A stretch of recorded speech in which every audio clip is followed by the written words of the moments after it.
I told you so. One of the girls starts a conversation trying to draw her friend's attention to a certain topic, filling her voice with thoughtfulness and a little anxiety. Why is this training so important to me? Another girl answers with a question, trying to understand the deeper reason for the importance of the workout, as if solving a riddle. Why don't you just shut up and rest? The tone of the discussion changes, and an element of discontent emerges, perhaps due to fatigue or misunderstanding. How can I rest with my mouth shut? Is a reaction to the previous remark, which is ironic and lightly sarcastic, as if the character is using humor to reduce tension. Ugh, seriously, that was a really hard workout. Expresses physical fatigue and emotional tension. After an intense workout, the words are imbued with a sense of overwhelm. Are you telling me that this is the first time you're doing something without him? One of the characters expresses surprise and curiosity, trying to understand his friend's unusual situation where he is doing something on his own for the first time. XXX, aha, that's why this training is so important to me. It's my first time, so I have to do my best. The character explains the importance of training for himself with enthusiasm and excitement, emphasizing that this is his first experience of independence, so he intends to do his best. The girl looks anxious is a description of the emotional state of a girl who is watching the conversation, as if she is worried or disturbed by something in this situation. The boy also plunged into their dialogue. Another character, a boy, joins the conversation with interest, showing interest in the topic under discussion. Unlike me, he gets nervous about nothing. The character expresses his perception of the difference between himself and the other guy, emphasizing his calmer and less anxious attitude towards things compared to his friend. It makes a girl think. After hearing this, she thinks a look of thought appears on her face. Perhaps she rethinks her views or attitude to the situation. He doesn't seem to be much different from him. The guy listening to the conversation concludes that the two people are similar, possibly referring to similarities in character or behavior. I heard that twins can feel each other even when they are separated. The girl shares interesting information about twins, revealing the possibility of a unique bond between them that exists even at a distance. So if one of them succeeds, I'm sure the other will follow suit. She continues by expressing confidence that the success of one twin will inspire the other to follow suit, emphasizing the profound mutual influence. A smile appears on the boy's face. Listening to this, the boy responds with a slight smile, perhaps finding this thought touching or feeling in agreement with the views expressed. Wooden swords cut through the air at an incredible speed, drawing shimmering arches in the air. The student, with a concentrated look, moves with extraordinary agility, dodging every swift blow. His dexterity is impressive, every move radiating unsurpassed skill and confidence. The swords swirl in the air, creating an impressive and dynamic spectacle that seems to reflect an ancient dance. The student demonstrates absolute concentration. His eyes radiate unwavering confidence, not a drop of doubt or uncertainty. He is completely absorbed in the moment, in complete harmony with his every movement. His face expresses strength. Each feature seems to be carved with dedication and determination, as if reflecting inner strength. The students are determined to reach the goal of picking up the flag at the top of the mountain, their steps filled with confidence and purpose. They scatter enemies in all directions. Their movements are fast and powerful, like a storm that rushes through the ranks of the enemy. The ninjas deftly nail the heads, each jump a display of skill and precision, as if they were floating in the air, out of reach of their enemies. He finally reaches the flag. His movements become more confident, and a victorious light gleams in his eyes as if he is one step away from his goal. The flag from the flat-topped mountain is captured. The symbol of victory is in the air, and there is a sense of triumph and merging with the moment. But the ninjas do not intend to give up the flag so easily. Their movements reveal persistence and disagreement, a willingness to fight to the end. They run rapidly at the students, shouting, demanding the return of the flag, their voices sounding determined and desperate. The guys bravely jump from the canyon, making a bold and decisive move, avoiding a collision with the enemy. The ninjas fall like garbage after them. Their falling is marked by confusion and failure, as if they were relentlessly chasing a lost opportunity. The students skillfully land on the dense foliage of the trees, gently cushioning their fall, their movements light and deliberate, as if they were part of the forest. Behind them flies another cloud of daggers, which shine in the air, creating a shimmering and dangerous rain that is coming at the students. Thunder rings through the air from the sound of daggers, each one hitting the trees and ground with loud thuds, creating a sense of tension and threat. The main ninja is watching from the top, his gaze calm and calculating, carefully assessing every movement of the students and their reactions. He says that they are good, his words sounding with recognition and a small amount of respect, as if he recognizes their skill and endurance in this test. The mountain ranges are striking in their scale, with high peaks towering over everything, creating a sense of grandeur and inaccessibility. The ninjas should not have lost their students in such a place.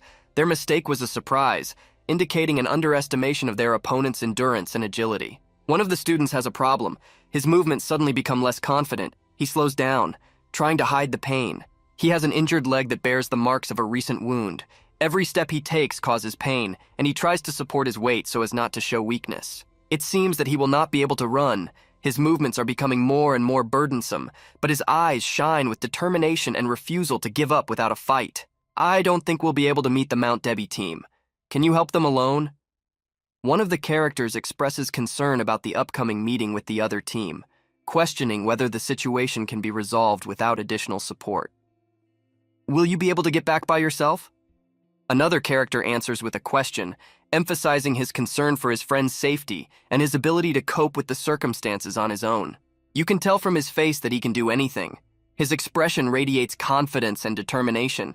He doesn't look like someone who gives up easily. Mount Debbie will be the most difficult of all. It is difficult to climb, and we will need at least 3 people because it is so wide. However, the Mountain of Light will also require many people. The character reflects on the difficulty of the upcoming task, noting that additional help will be needed to overcome Mount Debbie, and emphasizes the difficulty of another location, Mount Light, which will also require significant effort. He recalls Mushan's words, so only 2 will go, but this, of course, will not be enough.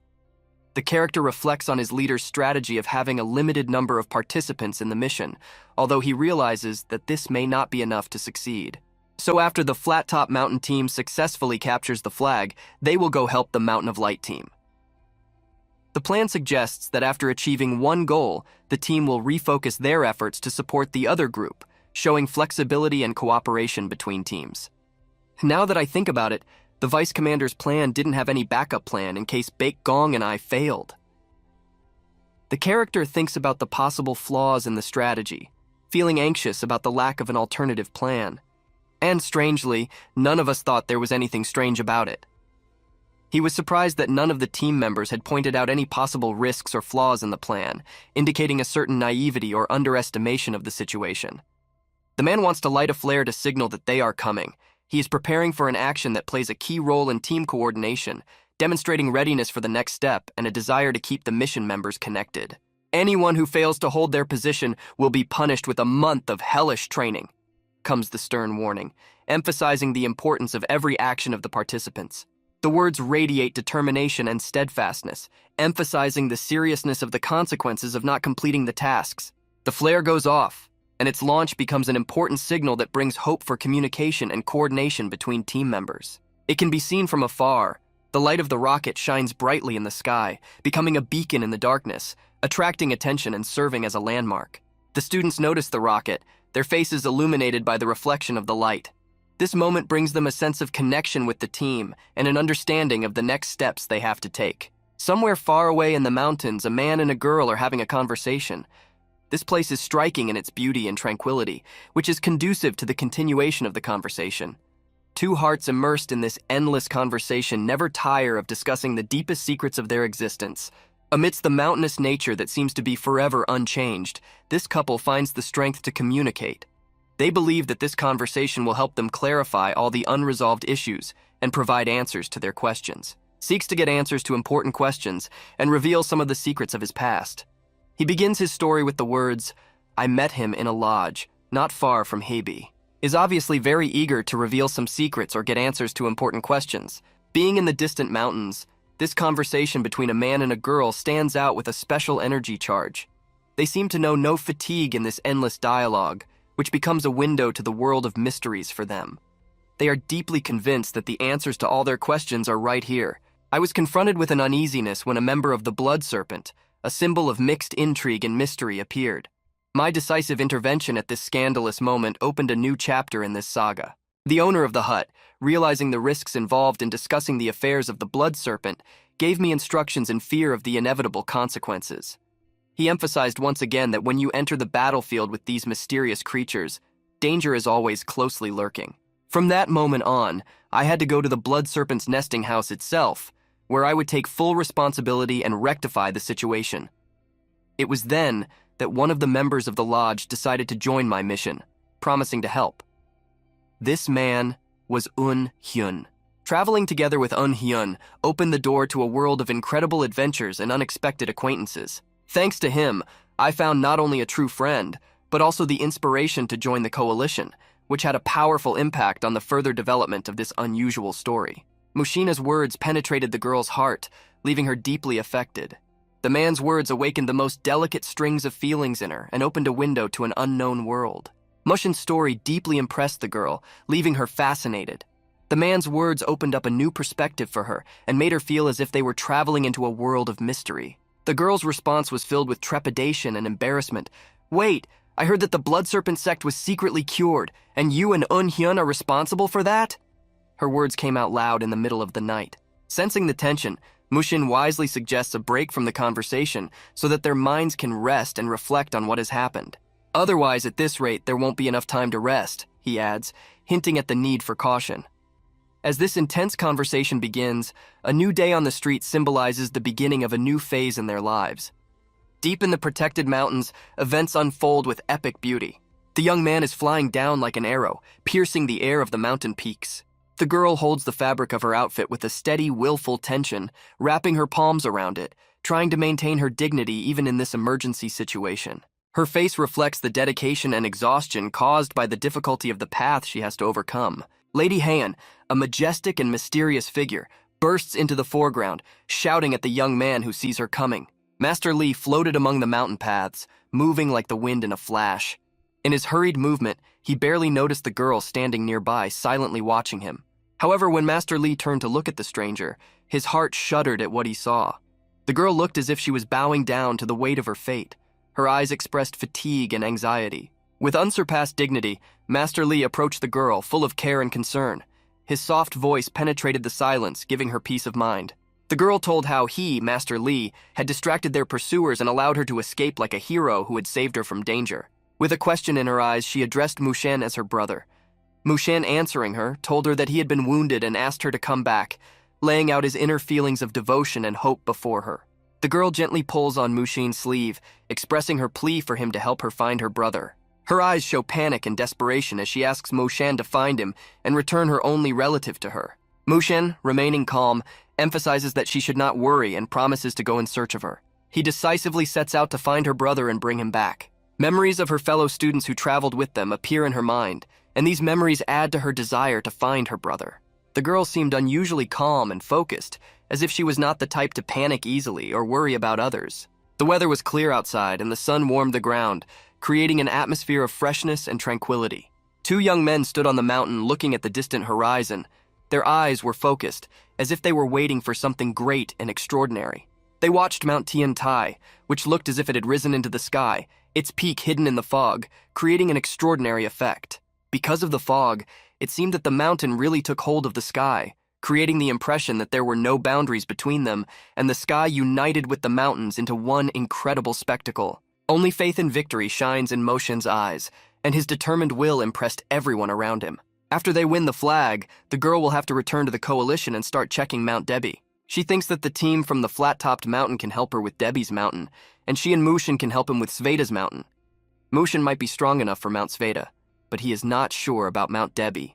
She wonders why Mushin is taking this so seriously, and she sees it not only as a task but also as an interesting test of her abilities. She expresses her desire to go to Mount Sveda together with Mushina, wanting to overcome all the trials together and share this unforgettable experience. This training may seem pointless to her, but it is extremely important to Cheongdan, and she realizes it. Mushin believes in her and confidently supports her, giving her strength and confidence. For her, the moment of responsibility has come, and she realizes that this is the task of her calling that she must fulfill. Feeling supported and believed by others, it is easier to trust and cooperate with them, even in the most difficult situations. Her face reflects surprise, perhaps because of how easily she was able to muster faith in herself and others around her, and how this affected her determination and confidence in her abilities. Mushin firmly tells her that she should not go back to her past, noting that times have changed and she must grow and develop.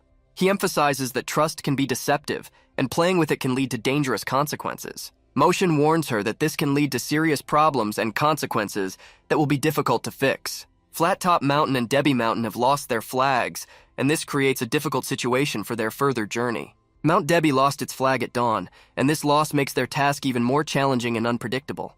Criminals go in search of flags, ready for any challenge. While searching, they notice a man dressed in the same suit as them. This arouses their interest and suspicion. They begin to look at him, acting alone, and begin to ask themselves why he hasn't joined their group and why he's sitting alone on a rock. The man remains alone, sitting on a stone, and seems to be a mysterious figure among the mountains. He holds 2 murder blades in his hands, making his presence even more mysterious and dangerous for criminals. Turning sharply, the man throws 2 blades in the direction of the criminals, causing a general shock. The blades fall to the ground, creating a tense and dangerous situation. This unexpected attack can be fatal, and the criminals realize that it is a real murder. For the 2 of them, this situation turned out to be unfortunate, and they are in a hateful place at a hateful moment. The man's target is Mushin, and this attack shows his intention to give him more importance in the case. Somewhere in the distant mountains, exciting adventures are unfolding, ready to amaze with their incredible beauty. Between the tall trees, I hear the sound of running footsteps. It seems to be getting closer and closer. The feet of this running creature rapidly bounce off the ground, creating a rhythmic break in the silence of the mountain forest. However, with each step it becomes clearer that this is not just a runner. It could be a girl who is moving with a special purpose. Yes, it is indeed a girl, and she runs extremely fast, showing great strength and stubbornness in her journey forward. The trees of the forest are left behind, and their dense foliage only enhances the feeling of remoteness and separation from the world. Somewhere in the forest, the criminals are waiting for their opportunity, hiding their intentions from view. The forest hides many secrets, and every step of the way can be dangerous or an unexplored adventure. Signal rockets are approaching the sky, and students must converge on their destination to join forces and complete the task. They set off from the southern ridge, all 2 of them determined to meet the dangers and mysteries of the forest to solve their task. The ninjas express their opinion that it is necessary to warn everyone about the impending danger and events.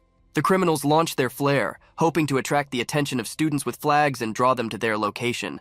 The criminals, who were in the forest, notice the green signal of the flare and realize that it is time to act. They need to go south, answering the call and preparing to meet with the students. The criminals are gathering on the southern ridge, where the confrontation and resolution of this tense situation is to take place. Motion is running, but his attention is focused only on his target, and he sees nothing around him but it.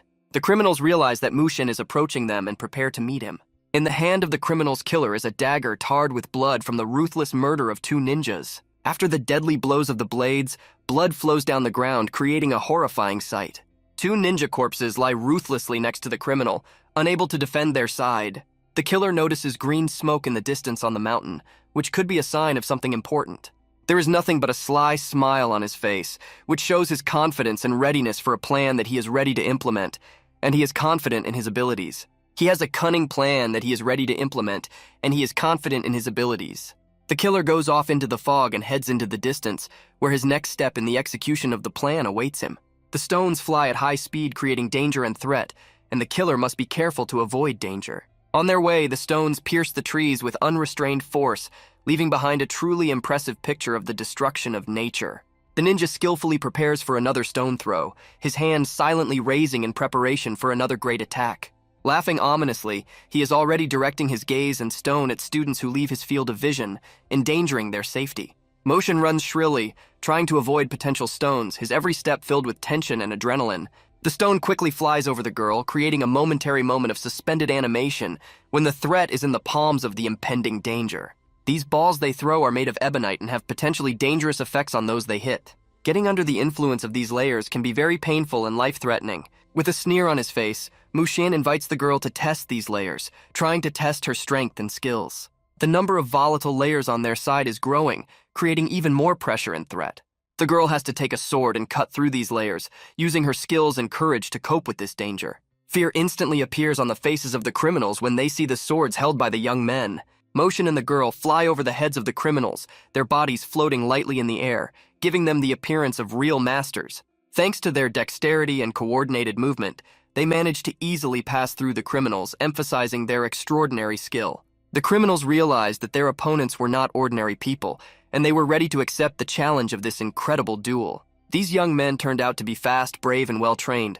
Their skills are impressive and testify to their professional mastery of the art of martial arts. While playing the options, they really need to save their strength for Mount Debbie, where their task is even more important. Suddenly, Mushin reacts to the danger and notices that the ninjas are pitching up in the trees, ready to attack. By pulling the girl away from the threat with his hand, he demonstrates his innate caution and ability to react to danger. A cloud of layers falls in front of them that could kill them, and Mushin stands up to protect her, saving her from this danger. They keep running forward, having passed this test, ready for the next adventure on the way to Mount Debi. After crossing the mountain ranges, their path leads them to the mountainside, where the criminals' retreat becomes impossible, as Mushin and the girl are extremely fast and skillful.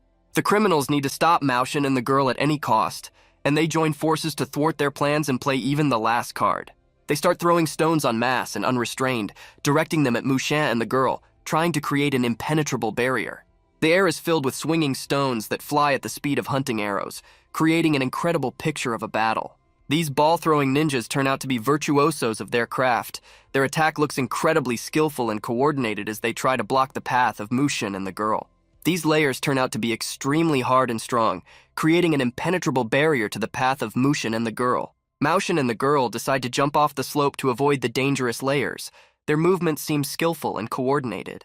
They notice something in front of them that could pose a threat, and their sensors alert them to possible danger. They recognize the steep slope in front of them, which becomes an obstacle in their path. The slope is so high that it can pose a serious threat, and they need to make an important decision: how to jump over it safely and quickly. It seems that because of the thick fog, they did not notice this steep slope, and it came as a surprise to them. They overlooked a valley with pebbles and a deep descent consisting of 15 steps and extremely dangerous. The ninjas stand in front of this descent and realize that they have nowhere to run in this situation.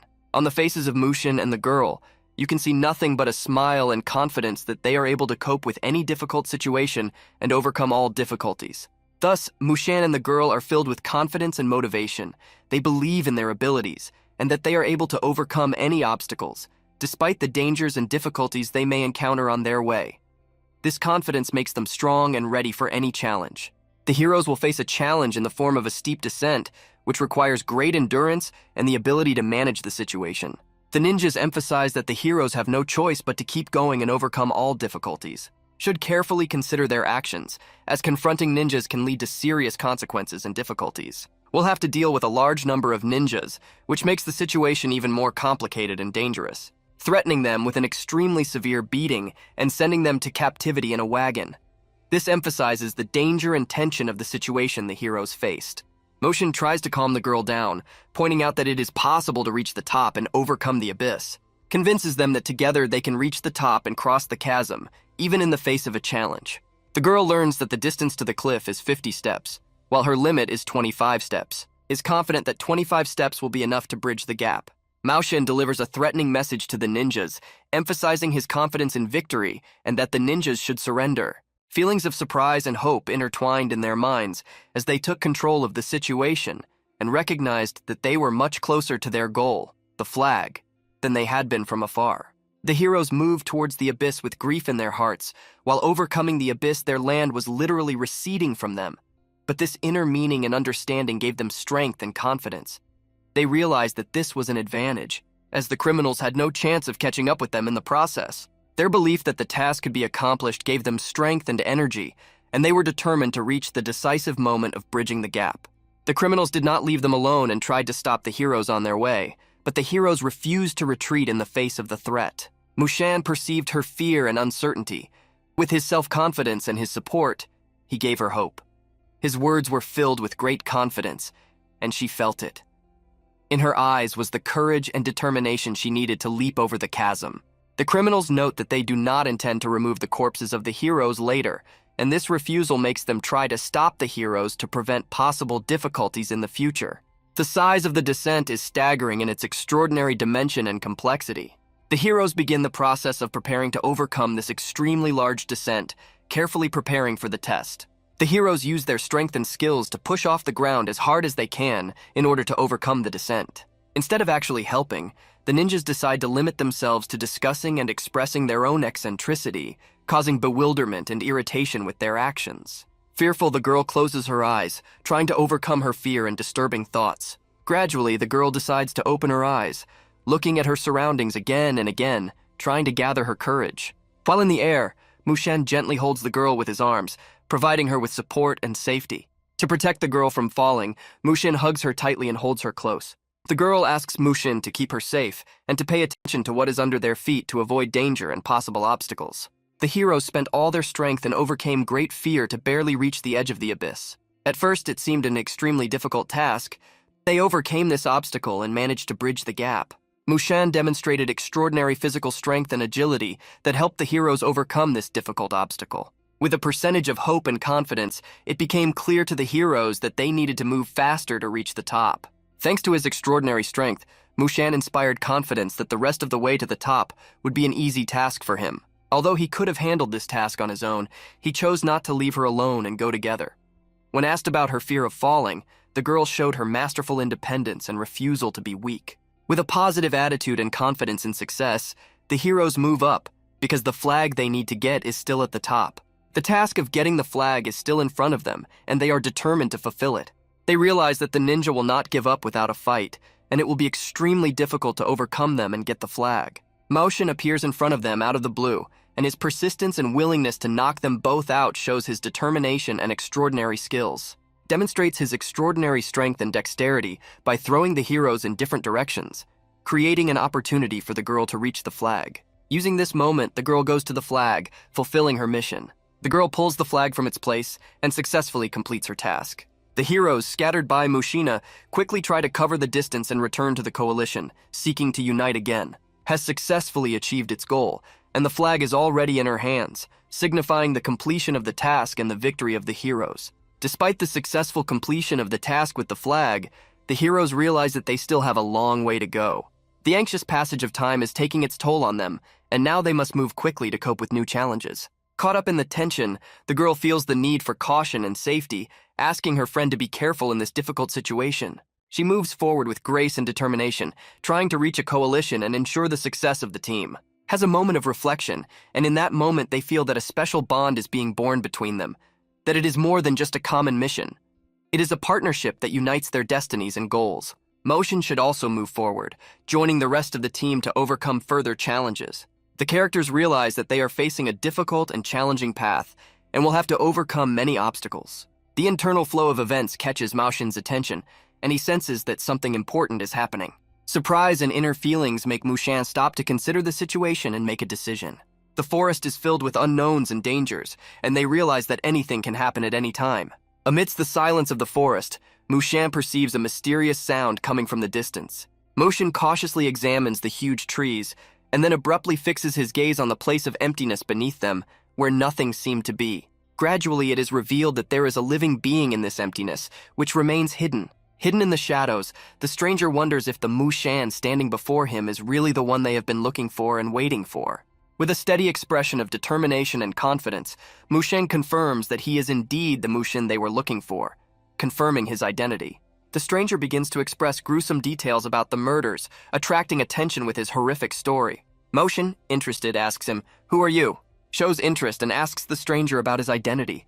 The stranger is in no hurry to answer and intends to keep you in the dark. Repeats his question, directing it to the stranger in the hope of learning more about him and his intentions.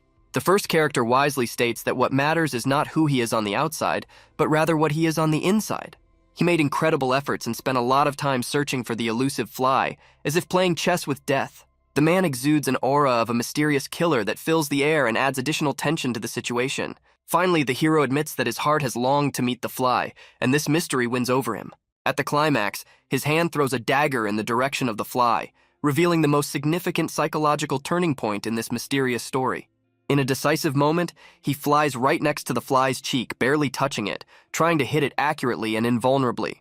His blade cuts through the young man's long hair, creating a tense and terrifying atmosphere during this dramatic event. However, due to a strong impact, the weapon gets stuck in a tree behind the fly, causing the hero to be very uncomfortable. After the impact, the tree breaks apart, creating chaos and panic among the people around it as the force of the event gets out of control. Shifting from its bases, the heavy tree falls, making room for further events and creating a sound that silences the entire forest for a moment. The machine, standing firmly on its wheels, demonstrates extraordinary strength and shows no signs of breaking. This unexpected resilience of the machine causes a deep anger in the heart of the one who observes the incredible endurance. The murderer, having struck such strength, feels that his reputation is under threat, and this situation looks like a shame to his future victim. Because the machine remains completely safe, not even reacting to the attempted attack, and looking at this, the killer feels really angry because he cannot overcome her resistance, let alone intimidate her. At this moment, the young man is overwhelmed with courage. His soul is filled with bravery that allows him to stand even in the most difficult wave. Meanwhile, the killer is seriously focused on his horrific attempt on the life of a Maoshin, his gaze filled with anger and determination. The enemy dissipates in the mystical fog that rises around him, and he himself becomes unreachable to the young man's eyes.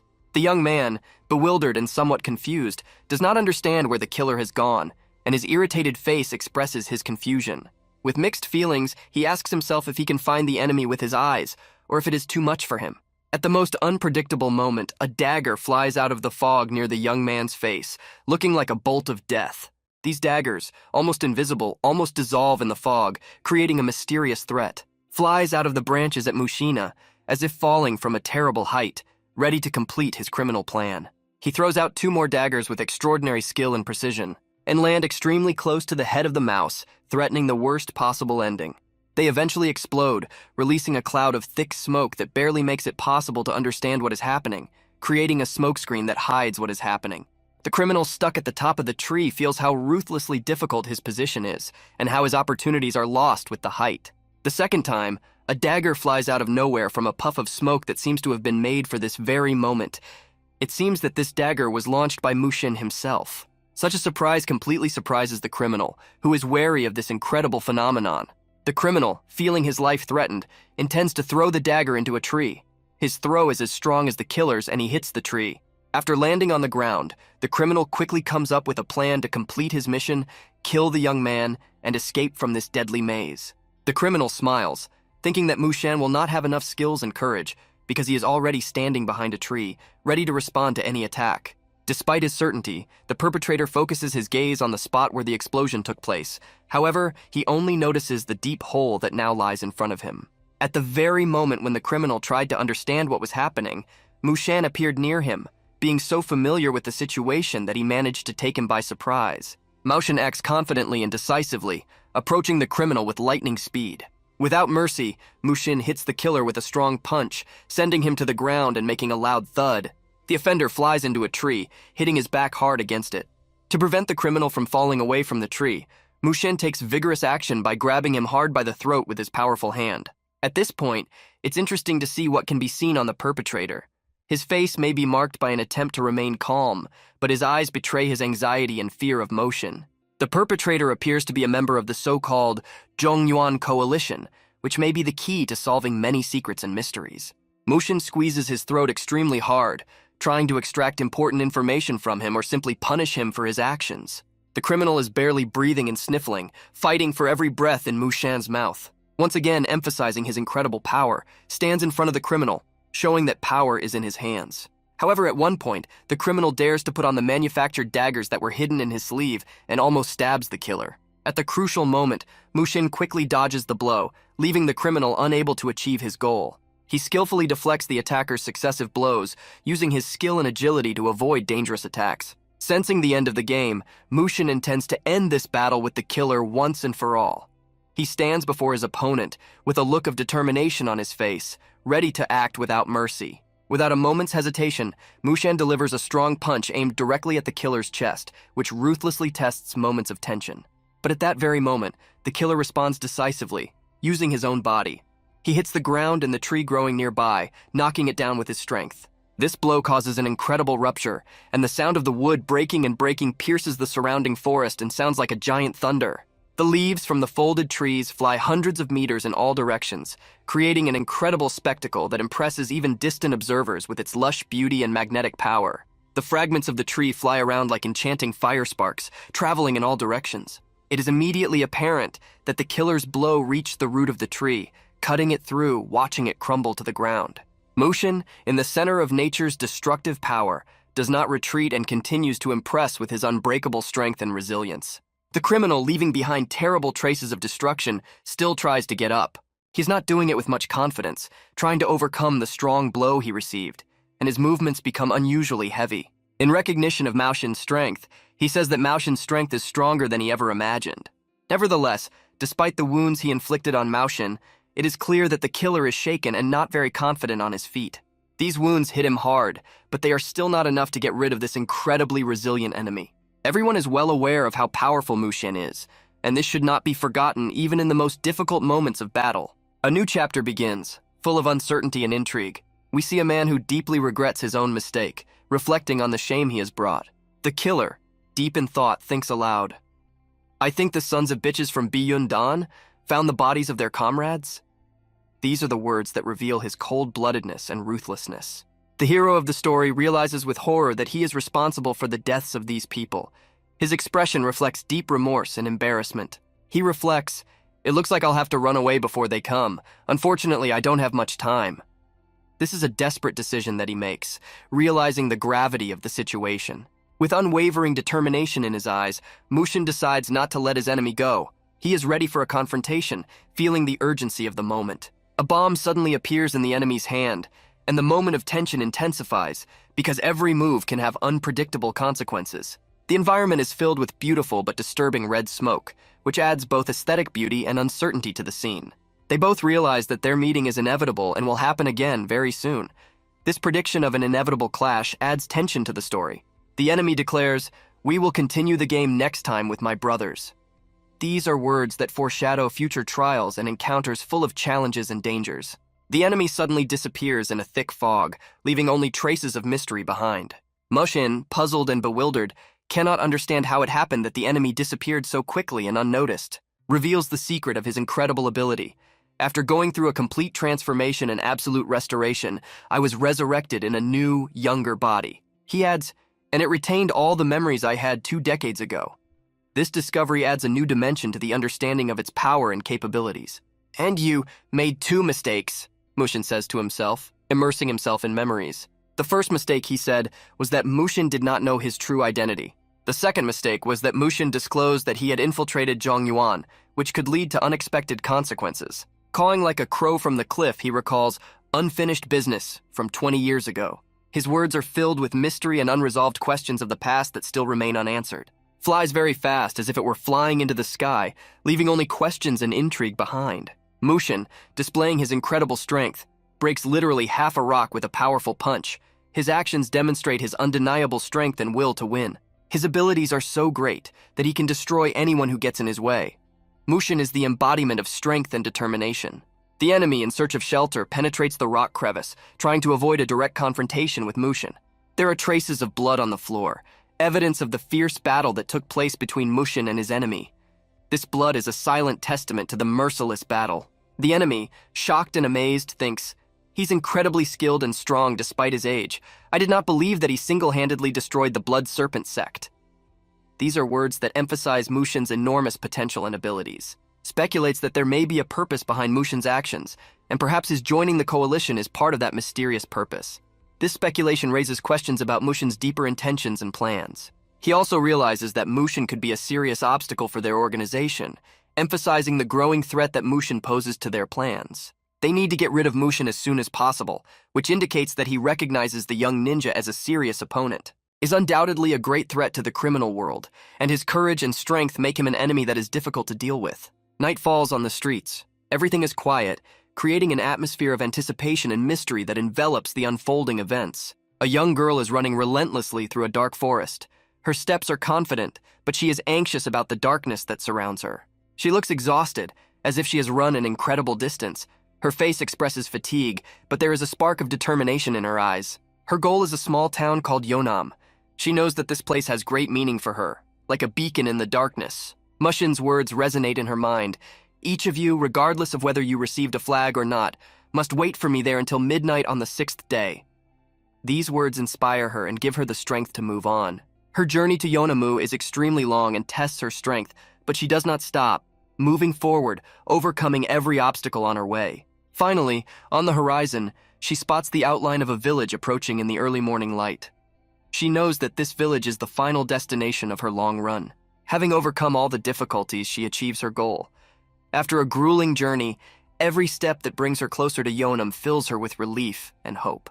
Her mind is filled with memories that wash over her like waves, evoking a mixture of feelings ranging from sadness to determination. She recalls how her brother, dodging the daggers, shouted to her, "Don't worry about us and just get to Yonam." These words from her brother gave her the strength to continue her journey. She also recalls the words of others who asked her to hurry. "At this rate, we will all be caught. Hurry up, Lady Peck."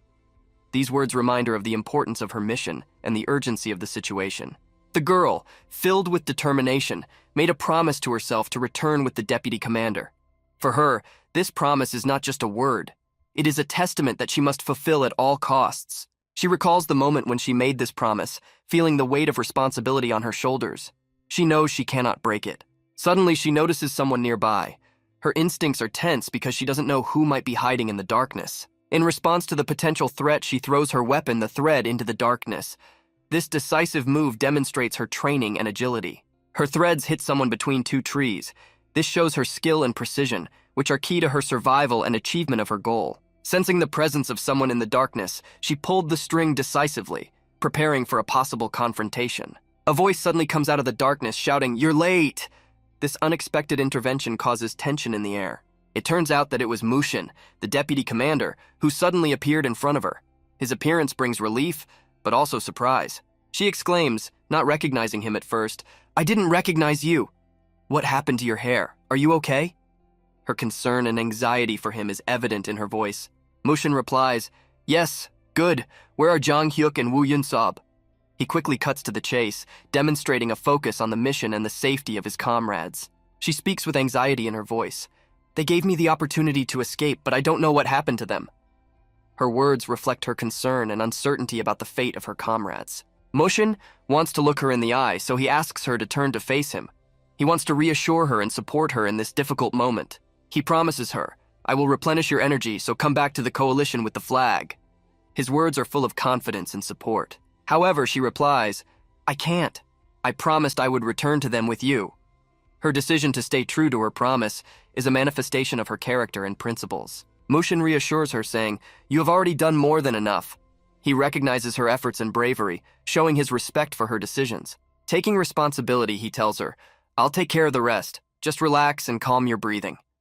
His words are filled with confidence and the ability to control the situation. Gently puts his hand on her back, showing his support and desire to help. Some special hidden power awakens in Mushin. This force looks mysterious and powerful, revealing a new aspect of his character. Begins to transfer his energy to her, using his abilities to help her recover. This process looks magical and healing. During the transfer of energy, it seems to begin to glow, its power and energy visually manifesting, creating an impressive and mysterious picture. Mountains hide many secrets that can amaze the imagination. They stand silently, but each peak has its own unique story filled with adventures and unexplored paths. There is a mysterious atmosphere at the top of the mountains. It's a place where the earth touches the sky, and the air is filled with a sense of freedom and untouched nature, where human feet rarely set foot. It takes at least 5 days to reach the coalition from the Mountain of Light. It is a journey full of challenges and discoveries, where every step leads to new horizons and discoveries. Today is the 6th day of our journey. Time flies by when every day is full of new experiences and challenges, but at the same time it stretches on forever in search of a goal. The young travelers were left alone to face the challenges of the mountains. No one came to help them. They had to rely only on their own strength and mutual assistance to overcome all difficulties. The ninjas feel abandoned by their own team. There is disappointment and confusion among them because trust and mutual assistance are the basis of their brotherhood. The young ninja boys were tricked into taking a drug that induces a deep and deceptive sleep. This cunning plan led them to be at the mercy of sleep, losing control of the situation. There is a dilemma among the rivals, whether to give the young ninjas an antidote. This decision can change the course of events and determine the fate of the participants in this dangerous game. Meanwhile, unbeknownst to everyone, someone mysterious is approaching the top. This figure, cloaked in secrecy, can bring an unexpected twist to the course of events. A surprised exclamation. "What? That doesn't look like the girl who took the flag." The words echo through the group as they realize that the situation is not what they expected, and that this could change everything. He's approaching with incredible speed. His movements are swift and decisive, as if he's flying without touching the ground. Each step brings him closer to his goal, and soon he will be here. Who could it be? If it's not a girl, then who is sneaking in so skillfully, leaving behind only bewildered looks and questions? "Hush, it doesn't matter. Get your swords ready," comes the command. The participants concentrate, preparing for the inevitable encounter. Everyone holds their weapons tightly, ready to fight. Mushin, like lightning, moves quickly and deftly. His movements are instantaneous and precise, and he is almost invisible to the eye, creating the impression of an elusive shadow. "He's coming!" comes an exclamation of surprise and heightened attention. Expectation tenses the air. Everyone is watching the stranger's every move, preparing for a collision. Leaps above them, reaching an incredible height. This leap looks almost supernatural, as if it is momentarily escaping from the embrace of Earth's gravity to fly high into the sky. He seems to be whirling in the air, masterfully controlling his body. His movements in the air radiate strength and grace, giving the impression that he is not just jumping, but dancing among the winds. Then he lands on the ground softly and precisely, like a feather. This grounded seems to emphasize his skill and control of his body in every movement. The look in his eyes says more than words. He is fierce and unyielding. His eyes radiate determination and strength. The criminals hear the command to take him. They prepare for the attack, setting themselves up for a serious confrontation. The atmosphere is tense and the anticipation of battle is in the air. They attack him with swords, trying to surround him from all sides. Their movements are full of determination and aggression, trying to overwhelm him with numbers and strength. But is this really a threat to him? His resilience and ability to maneuver among his enemies seem unshakable. He is calm and focused, ready to meet the challenge. He scatters his opponents one by one using his skills and strength. His movements are quick and precise, and he leaves them no chance, controlling the situation with skill. He hits everyone who tries to get close. Each punch is powerful and accurate, causing maximum damage and demonstrating his superiority in combat. With each blow, he screams, releasing his fighting energy. These cries are full of strength and determination. They scare away and demoralize enemies, reminding them of the power and courage of this warrior. The enemies are scattered far away from the strong blows. Their bodies fly away powerlessly like leaves torn by the wind. This scene demonstrates the undeniable superiority of this warrior in battle. The remaining ninjas seem to recognize him. Recognition flashes in their eyes, mixed with surprise and respect. It is a sign that they realize who they are dealing with. Approaching him, one of the ninjas tries to strike, but he is also instantly knocked out. This quick and decisive movement only confirms the warrior's skill and strength. Now all the enemies are lying on the ground, defeated and powerless. They are scattered across the battlefield. Their attempts have proved futile in the face of such an invincible opponent. Then he picks up his soldiers. He moves calmly and confidently, lifting his men and preparing for the next phase of his mission. This act emphasizes his leadership and dedication to the team. The situation is developing in a completely unpredictable way. What seemed clear and predictable suddenly changes, introducing new appeals and discoveries into the unfolding events. The action moves to the coalition, where a new plot twist takes place. This change of scene introduces new characters and opens up other aspects of the story. The teacher asks the young man how his leg is, to which he replies that it is fine. This brief conversation reveals the boy's health status and his readiness for further challenges. Says that one person returned with the flag. This news brings an element of surprise and intrigue, as the flag has an important symbolic meaning. Today is the 10th day, the last day. But I assure you that we will succeed, Commander, one of the characters declares. These words are full of faith and determination, emphasizing unwavering commitment to the goal and team solidarity. The commander is called out, pointing to something important.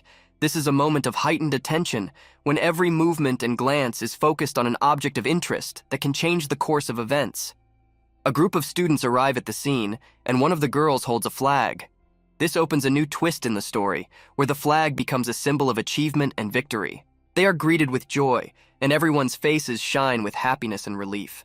This moment of unity and mutual support emphasizes the importance of teamwork and camaraderie. The teacher exclaims, "Wow," amazed and delighted by what he sees. This expression of surprise and delight reflects his pride and satisfaction in the success of his students. Baek Ha-on, Jang Hyun, Lee Bom, Han So-jin arrived with the flags of Mount Debi and Mount Tiantai, the announcement reads. These are the names of students who have achieved significant success, returning with symbols of their victories. It is a moment of triumph and recognition. I'm sure you're all tired, no need for formalities. Relax and get some rest. The commander addresses the students. These words demonstrate his concern and understanding of the participants' fatigue after a long test. Prepare food and drink for them, he instructs the servants. This team emphasizes the desire to ensure the comfort and well-being of students who have just returned from a difficult mission. They are unrealistic, the commander thinks of them, respecting their efforts and courage. This is a recognition of their achievements and endurance. It was a tough test. He reflects on the difficulties and challenges the students had to overcome. This assessment emphasizes the significance and complexity of the task they successfully completed. Where is Hyuk? The Mountain of Light team hasn't arrived yet, he muses. This question emphasizes the commander's concern for the other group that still hasn't returned, adding tension and intrigue to the events. This unexpected information caused sweat stains to appear on the young man's forehead, resembling pearls blooming on his forehead in spring. The deputy commander, like a gloomy summer, immediately disappeared from the horizon and never returned. His absence further emphasized the mystery of the situation. The girl was worried about him like a bright flower garden swaying in the wind. Her heart was filled with anxiety and uncertainty about the fate of her beloved. The sunset was already blooming in the sky, framing the street with a warm pink light. A calm atmosphere permeated the air, heralding the arrival of night. Meanwhile, verbal fights were unfolding at the security gate like colorful petunias in a garden. The two men were actively arguing, betting on whether Dana would return. They created an aura of great uncertainty about her fate. The words flew like birdsong and told of a guy with a damaged ankle who had arrived a long time ago, information that flowed like a river and had already taken hold in the imagination. 3 days ago, he arrived as an unusual guest, raising many questions. As for their vice commander, even the best sunrise could not obscure his absence. He remained invisible in this story, like a white cloud in a clear sky, and no one thought he could return. There was uncertainty in my soul whether he had not yet returned. Doubts like autumn fog enveloped every thought. Why hadn't he come back yet? These questions floated in the air like a necklace of questions, and no one had an answer. With eyes filled with shame and sadness, she openly asked for forgiveness. Her words sounded like a ringing bell that stirs up guilt in our hearts. When asked where she was going, she replied that she was going to greet her friends who would be returning soon. Her answer sparkled with hope for the meeting and the joy of acceptance. However, others tried to convince her to return. They said that it was not a lot of money, but they were sure that everyone would come back. Their words were like a spell of hope. The old man looking at her was striking in his anxiety. It was immediately obvious that he was worried about her, like a ripple on the surface of the sea. Carrie moved forward without turning around, like the wings of a flying bird trying to rebuild its nest. The old man's face was not joyful, but it was full of love and support, like hands ready to warm you on a cold night. Immediately after the fall of the Sinners faction in the Great Battle of Murim, rumors began to spread that the mage and their leader, Dan Gok, were to blame. But you know that the mages were one step ahead. They used the Dan Gok family tree and his assistants as scapegoats, right? He continues, revealing new details of the story. They lost all their property, men were beheaded, and women were tortured. Obviously the daughter of Dan Gok. The master pauses, hinting at a secret that may be the key to understanding the current situation. She hid her identity and came over to our side, the master concludes, hinting at the possibility that an important character still plays a key role in the events of the academy. A homeless wanderer, looking suspicious and intrigued, looks at the girl. His gaze is piercing and analytical. He sees something very familiar in her, something that gives him a feeling of DG Vu. His eyes reveal an understanding of the mystery. The wanderer notices the girl's fiery red eyes, which radiate extraordinary power and mysticism. Although the girl only paid attention to the old man for a moment, she had a cold, razor-sharp aura that struck him, not to mention her similar mastery of the sword, which aroused the wanderer's surprise and respect. Perhaps this was the girl we had been looking for. She was right in front of our noses, the wanderer thought, feeling that he might be on the trail of something big. She walks away from the old man, keeping a secret that has just been revealed to her. With her eyes squeezed shut, she stares into the distance, as if searching for answers to her own questions. There, she notices her mentor, whose figure is immediately recognizable among the others. She also sees the silhouettes of his team gathered together, creating a sense of unity and power. She whispers to herself, "Isn't that Mu Yen?" And you can hear the surprise and uncertainty in her voice. Suddenly, she moves decisively toward the boys, leaving the old man behind.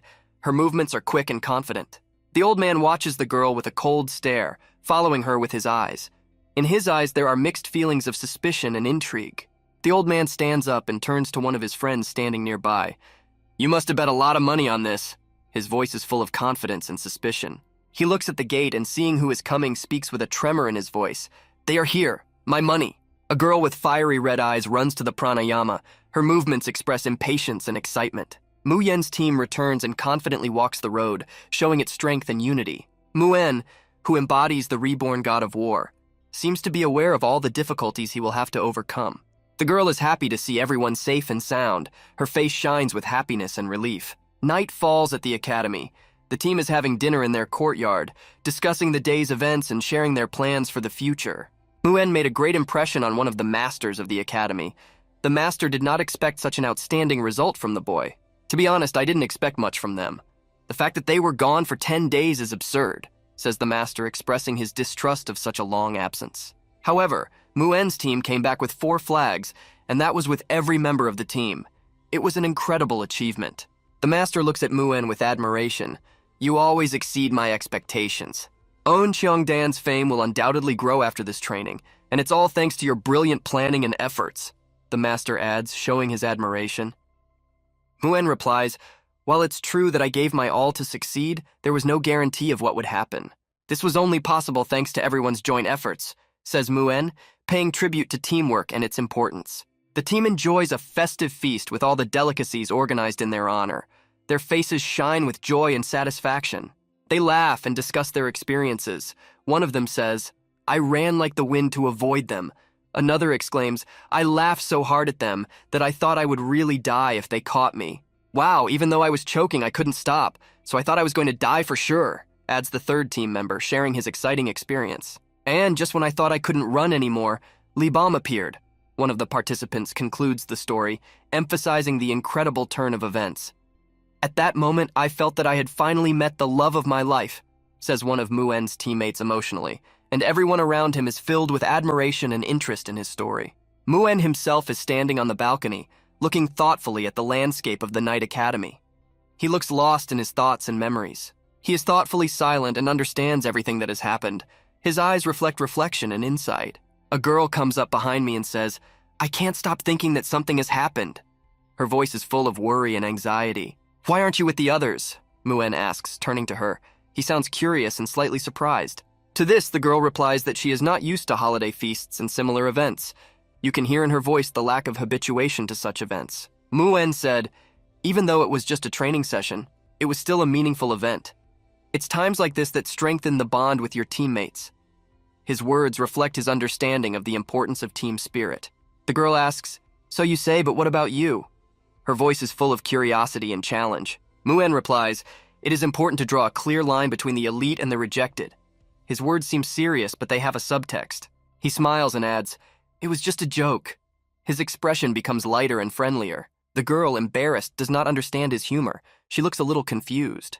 I didn't know you could joke, or was it a duty? She asks, trying to understand his intentions. Having missed her words, Muyan suddenly notices her friend outside the courtyard. He was a wanderer, uncertain and mysterious. His appearance adds an element of uncertainty to the plot. Muyan tells the girl that he will be right back and quickly walks towards the wanderer. He does not explain to her where he is going. On a slope in the woods near a forest resting place, they meet an old man. The atmosphere is mysterious and calm. Muen asks the old man, how did it go? He sounds interested and concerned. The old man raises his finger to his lips and makes a shh gesture, warning of the need for silence. His eyes are full of caution. The girl, disobeying Muen, begins to follow him in secret. Her movements are full of curiosity and rebellion. The old man asks Muyan, can I trust her? His question sounds serious and important. Muyan replies, she can't destroy our plan. His words radiate confidence and strategic calculation. The old man laughs and replies, you know how to play with your words. His laughter reflects confirmation and some surprise at Muen. The old man asks Muyan with a smile, do you trust her or have you tamed her? His words sound like he's trying to understand the hero's motives. The old man continues, well, I guess it doesn't matter who she is, as long as you can control her. His words reflect a pragmatic approach and a calculation of influence. Muen is serious. If it's not about work, then a signal was given last night. He tries to understand the significance of this event. The old man smiles and says, it's a signal from Wu Heng that something has happened in the Hebei Peng clan. His words reflect his knowledge of the secrets he is revealing to Muen. There were a few instances where the Hebei Peng clan supported the Blood Serpent sect, but it wasn't enough to say that they were related, the old man reflects, reflecting his knowledge of the complex relationships between the clans. This shows how carefully the Hebei Peng clan covered their tracks. That's why I looked elsewhere, he continues, revealing his investigative methods. And the boxes that were secretly transported to their base caught my attention, the old man says, revealing an important element in his investigation. Since I had no excuse for entering their territory, I asked Eunhyun to find them and check the content, he concludes, revealing his actions and strategy.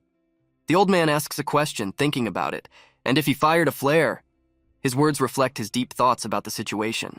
It means that he found something terrible inside, he continues, growing anxious and tense. This could be a much more serious problem than the relationship between the Peng clan and the Blood Serpent sect, the old man says, emphasizing the scale and seriousness of the situation. Maybe they were corpses, he suggests, adding even more intrigue to the situation. Muyan talks about the contents of the boxes, keeping the intrigue alive. He looks calculating and mysterious. The old man suddenly asks the hero, "Who are you really?" His question sounds unexpected and insightful, as if he is trying to understand Muen's true nature. Mushin turns to his brother Jan. "Please don't tell anyone about this." He sounds serious and anxious. Jan replies that he is not sure. His expression shows doubt and hesitation. "If this organization you told me to check out is using corpses, it's not something I can keep quiet about," says Yang, emphasizing his concern and duty. "I'm aware of that. That's why I'm asking you to be more discreet," Mushin replies, trying to calm his brother down. "Please keep it a secret for 1 week, or at least a few days," he asks, emphasizing the importance of secrecy. Jan thinks about it. He doesn't like it very much. His expression reflects his inner conflict and dissatisfaction. After finishing his dialogue, Mushin goes to the academy. A girl with fiery eyes runs up to him and says, "You want to leave without even telling the commander?" Mushin replies, "You and me." "Moving in large groups is too slow and visible," explains Mushin. He emphasizes the need for speed and stealth. "Otherwise, we might miss the chance. Moreover, they are the greatest in Hebei. The Peng clan," he adds, emphasizing the importance of this mission. "We have to report it and find some kind of justification. It's not a place we can just barge into just because we found a few bodies," he says, pointing out the need for tact and caution. "Do you remember when I told you to prepare better?" he reminds the girl. The girl is thinking, recalling past events. Her eyes reflect understanding and readiness for action. She recalls a fragment of a conversation with Mu Yen. "So you better get ready. Everything you feel afterwards will be..." His words hint at the serious trials that await her. "It's incredibly hard to endure," she thinks, realizing the scale of the challenges ahead and her own limitations. Mu-en said, "If you want to find the answer to your question yourself, your answer is in there," he adds, leaving her with a hint of where to look for answers. This confused the girl. She wants to find an answer to her question, but she doesn't know where to start. She recalls the words of an elder at the beginning of her journey. "You will find the answer if you follow him." This gives her confidence and direction in her search. She realizes that this is exactly the chance that fate has prepared for her. Her eyes show determination and readiness to accept the challenge. Mu-en tells her, "Get ready and take the sword." His words reflect his support and faith in her strength. She realizes that if she trusts Mu-en, she will be able to cope with the challenges ahead. She smiles, realizing that he is the only one she can trust. Her smile radiates confidence and gratitude. The night was filled with moonlight, creating a mystical and mysterious atmosphere. In one of the places controlled by the evil organization, the wind blows, adding to the tension of the scene. The silhouette of a warrior emerges from the storm as a symbol of an approaching storm or conflict. He was a ninja in a red cloak with one eye damaged. His appearance adds to the atmosphere of mystery and danger. He approaches his cult leader. The cult leader asks, "What brings you here?" His voice is full of curiosity and suspicion. The ninja bends down and answers, "It is I, Ha. I am here to make a request of my master." His voice is full of determination and urgency. The master said, "Go back to your post. I'm not obliged to give an audience to someone like this soldier." His response is restrained and measured. The warrior insisted, "A few days ago I personally fought Mu-en, the man responsible for the downfall of the Blood Serpent sect." His words catch the head's attention. "He is stronger than we thought. He can become a big obstacle on our way," the warrior adds, emphasizing the potential threat posed by Mu-en. Because of this, the ninja asks for permission to send his team of assassins to get rid of Mu-yen. He looks determined and persistent. He was told, "We were all ordered to stay out of sight of the coalition." The tone of the response is reserved but firm. "And you have left traces of our organization's existence, not to mention the fact that you failed to kill Mu-en," they add, emphasizing his failures. "And you have the nerve to ask for forgiveness?" they challenge, emphasizing his desperation and the unacceptability of such an action. The ninja replies, "I am not asking for forgiveness. I am only doing this for our safety." He stands firm, showing his commitment to the mission. The host's assistant points his finger up, which means a decision or an order. The killer appears behind him, ready to complete the task. His figure radiates threat and readiness for action. Having carried out the order, the soldier's head falls off the mountain. This moment demonstrates the cruelty and steadfastness of the enemy organization. Although it seems like the coalition is up to something, there are no movements there except for Cheong So-dan, who are training, says one of the aides, observing the situation. We have news that Chang Dakin has gone to the Peng residence, he continues, reporting on the developments. It looks like he went there in case something happened. What should we do with him? The assistant asks his master. The mysterious owner in a mystical pose answers. On purpose or not? His voice hints at deeper thoughts and calculations. We have to show them that if they point their swords at us, they will suffer much greater losses, the owner replies, emphasizing his readiness for confrontation and aggression. Pass this on to Chandakna. If all else fails, kill everything that breathes in the Peng residence and burn it to the ground, the master orders. His words radiate cruelty and determination. A falcon is sent to Changdaknu with this message. It flies quickly and confidently, carrying an important message. Chandakan reads the message. If you can't take it, don't give it to me. His face expresses tension and contemplation. Prepare a team of assassins within a noon radius of Peng's residence, Jangdakan instructs. His team prepares to carry out the order. The one who shook my hand and the one who is trying to escape from the grip, he continues, hinting at future actions. It will set a good example for both of them, he says, smiling. His smile is cunning and confident. The academy is in turmoil over the escape. Students and teachers rush about discussing the incident, their faces expressing concern and bewilderment. The deputy commander has disappeared, one of the academy's masters asks, his eyes expressing surprise and concern. He is not at the residence. His clothes are there, but he is not there, he is told. The reporters' faces show concern. And the last time he was seen was last night. After that, he was nowhere to be seen, they add, emphasizing the uncertainty of the situation. The master asks, has Han Seojin disappeared too? He is told, her clothes are still there, but her sword is gone. His gaze expresses growing anxiety. We have looked for them almost everywhere in the coalition, but they are nowhere to be found and no one has seen them, the search team members report, their faces expressing despair and powerlessness. There is also no record of them leaving through the main gate, they add, emphasizing the mystery of the disappearance. The cook runs up the stairs calling out, Commander! His expression reflects urgency and concern. He is holding a note, a piece of paper which he wants to show to the master. His gestures express the urgency and need for attention to this document. Two masters of the academy, concerned about recent events, meet and walk up the mountain together, discussing the incident. Did they become arrogant just because they excelled in training? One of them wonders. The scarred foreman asks, so they deserted? His face expresses surprise and disappointment. We assume that's what they did, given the circumstances, but that's not the problem. The master fidgeted and reached into his pocket. He takes out the note he found in Muen's room and unfolds it to read it. After reading the note, the master exclaims, the Hebei Peng clan. I think that's where he went. But I have no idea what he was thinking. He reflects, expressing confusion and concern about Muen's motives and plans. The director of the academy says thoughtfully, what a coincidence. His face reflects reflection and surprise. I have just received orders from the leader to go to the Hebei Peng clan, he says. This information shocks the second master. He didn't give any details, but, the director adds, emphasizing the mystery of the situation. The master turns. He said I had to go for the sake of the coalition. His voice expresses his realization of the importance of the mission. When are you going to join the clan? The second master asks, trying to figure out the next steps. We move on to the moment when Mu Yan and the girl run away into the moonlit night. The atmosphere is filled with mystery and a sense of the unknown. The girl supports the hero and runs away with him at night. Their faces reflect determination and desperation. They run, giving it their all, striving for new goals and answers that fate has in store for them. Their movements reflect agility and endurance. Mu Yan looks at the girl and notices that she is tired. His eyes express concern and care. Her face is sweating. Her pupils are dilated, indicating the fear she is experiencing.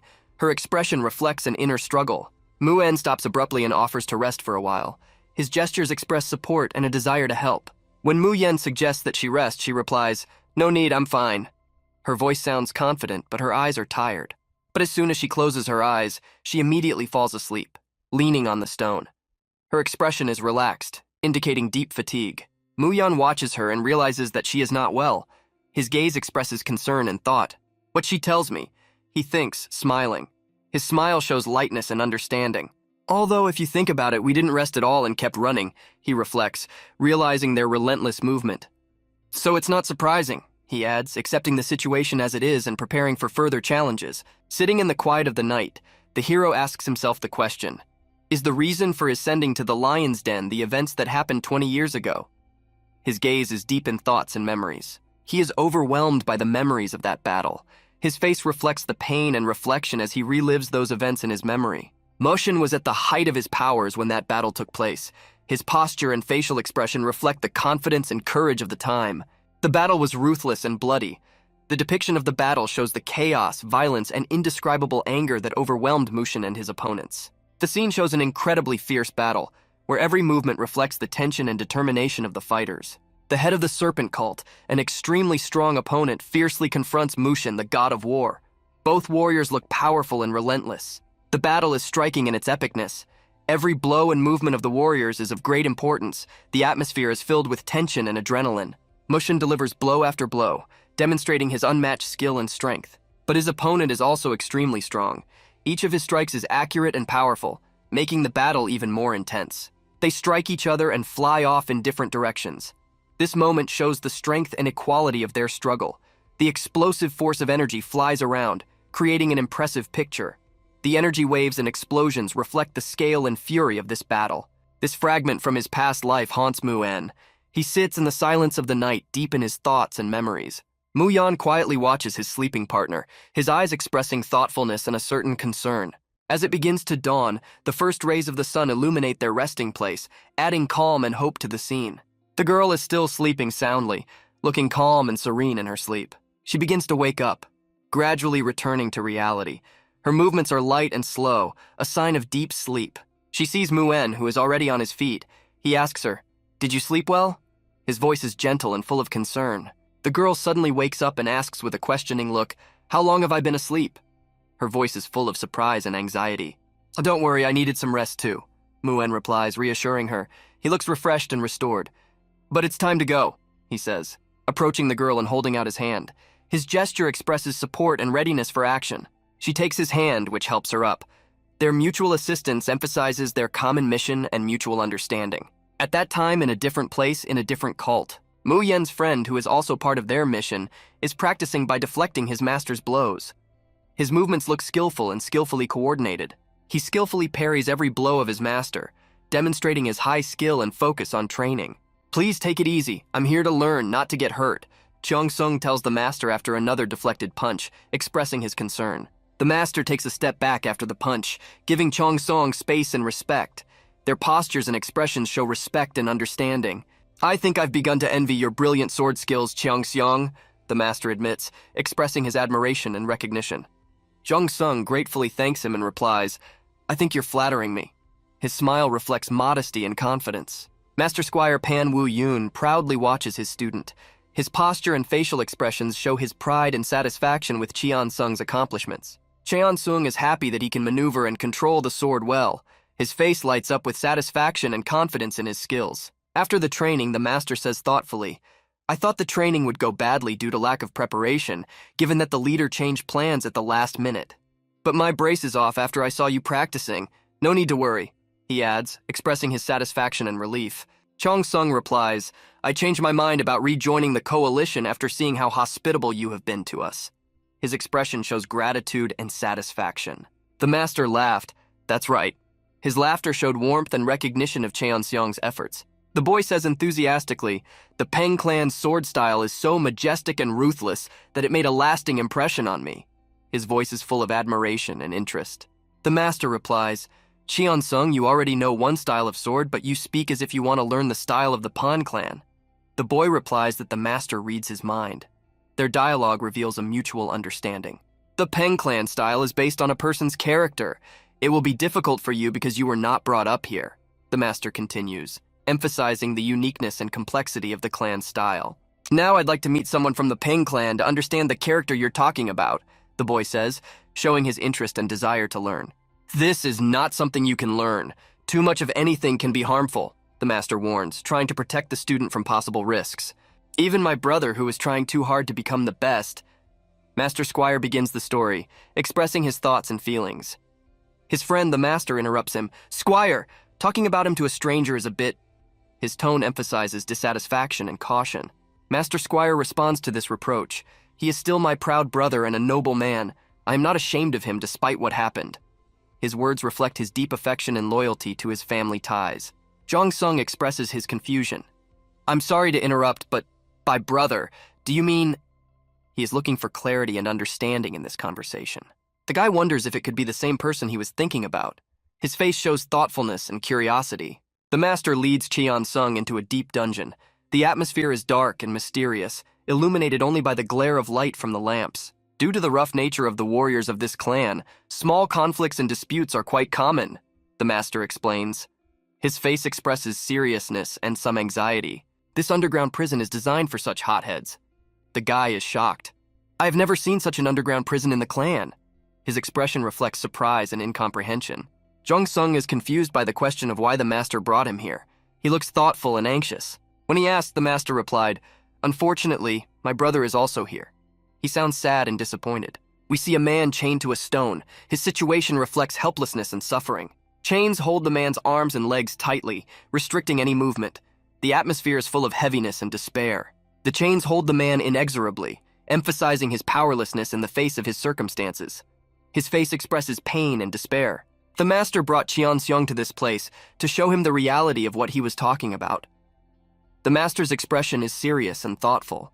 Jung-sung asks tensely, "Is this the man you were talking about?" He sounds surprised and worried. "Yes," the master replies to Cheon-seong's question, who stands in shock at what he has seen. "This is the man who became known as the Fierce Blade after he killed countless enemies in the Great Battle of Murim," the master continues, revealing the history and significance of this figure. "My brother," he adds with sadness in his voice, feeling the weight of these words and their personal significance. Cheon-sung sees Peng lying in a stone prison, chained up. His face and posture reflect his condition and suffering. Jung-sung is shocked to realize that he is Pan Do-cheon. He looks surprised and shocked as he comprehends this discovery. How could such an incredible person end up here? He thinks, not believing what he is seeing. His face reflects confusion and compassion.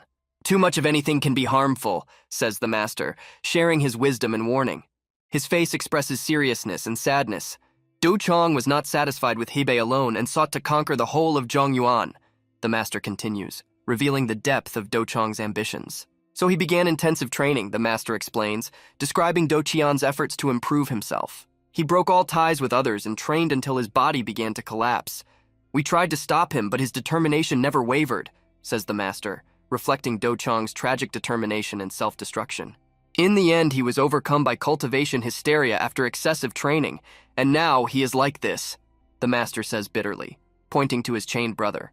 These words deeply affected Cheon-seong. Cultivation hysteria. His face showed shock and bewilderment. The chained brother mutters something in his cell, his face distorted with pain and anger. He says someone's name and his voice sounds desperate and full of pain. Suddenly he rushes at his brother. "I'm going to kill you." His eyes flash with anger and madness. But he is chained, and his body is pulled back by the cage and chains that restrict his movements and attempts to attack. After the failed attack, he falls back to his seat. His face reflects despair and powerlessness. He is barely alive, but his determination is the only thing left of him. He has gone so crazy that he has even drifted away from me, his own brother, the master says sadly. "It was necessary to protect the clan," the master says, justifying his decision to imprison his brother. His voice is filled with a sense of duty and responsibility. Cheon-sung expresses his condolences. "My condolences, squire." He looks sad and sympathetic. "I'm not showing it to you to seek pity," the master replies, emphasizing his intentions. His face shows seriousness and determination. The prisoner's voice is heard from the cell. "The power of blood." These words cause tension in Jung-sung. The prisoner continues. "I feel the power of blood. They have to be stopped." His voice is full of pain and warning. Jung-sung listens carefully to the prisoner's words, pondering their meaning. His face expresses concentration and caution. After leaving the dungeon, Cheon-sung says, "I'm not showing it to you to seek pity. There is no need to apologize. I know you have good intentions, so please don't worry," replies Cheon-sung, showing his understanding and respect for the master's intentions. "Of course, that's good. Also, I'll keep my mouth shut about Master Pan Do-cheon," adds Jung-sung, expressing his responsibility and caution. "Because I'm sure there are people who would want to tarnish his reputation if they knew about his situation," he reflects, emphasizing the potential risks. "As expected from a student of the Swordmaster, Sun Wol, you're respectful and insightful." The master expresses his admiration and recognition of Cheon-seong for his wisdom and discretion. "Now I'll join my comrades and continue training," says Cheon-sung, showing his determination and commitment to his obligations. After these words, Cheon-sung walks away, his steps full of determination and confidence. The master's assistant turns to him. "While you were in prison, we received a message that we were expecting guests." His face expresses concern. The master is confused by this message, his face reflecting surprise and intrigue. Cheon-sung is walking down the stairs, thinking deeply. He thinks about the events and the information he has learned. What is this power of blood? He thinks, trying to understand the prisoner's mysterious words. In the cell, the prisoner shouts, "The power of blood, the power of blood." His voice is full of pain and madness. He keeps muttering the same thing, the power of blood, reflecting his disturbance and loss of reason. Night has fallen over the clan, creating a quiet and mystical atmosphere. Darkness covers everything, with only the moon illuminating the clan's territory. Jong-sung is standing on the bank of the river. The reflections of the moonlight play on the water surface, and he looks thoughtful and concentrated.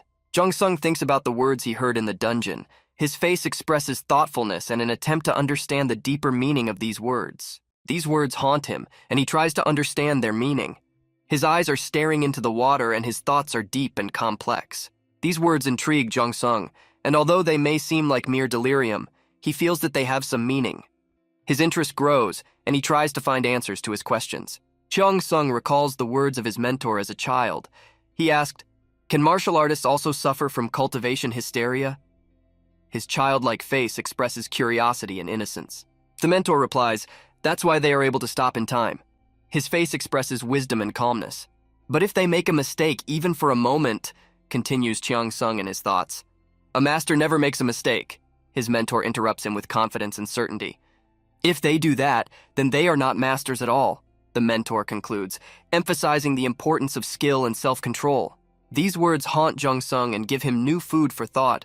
He stares at the water, pondering the connection between these words and the events he recently experienced. Pan De-cheon was no doubt a martial arts master. It doesn't make any sense that he would suffer from cultivation hysteria, muses Jong-sung, his face expressing doubt and suspicion. And it can't be that the squire Pan Woo-young, who said he was one of the best, doesn't know about cultivation hysteria.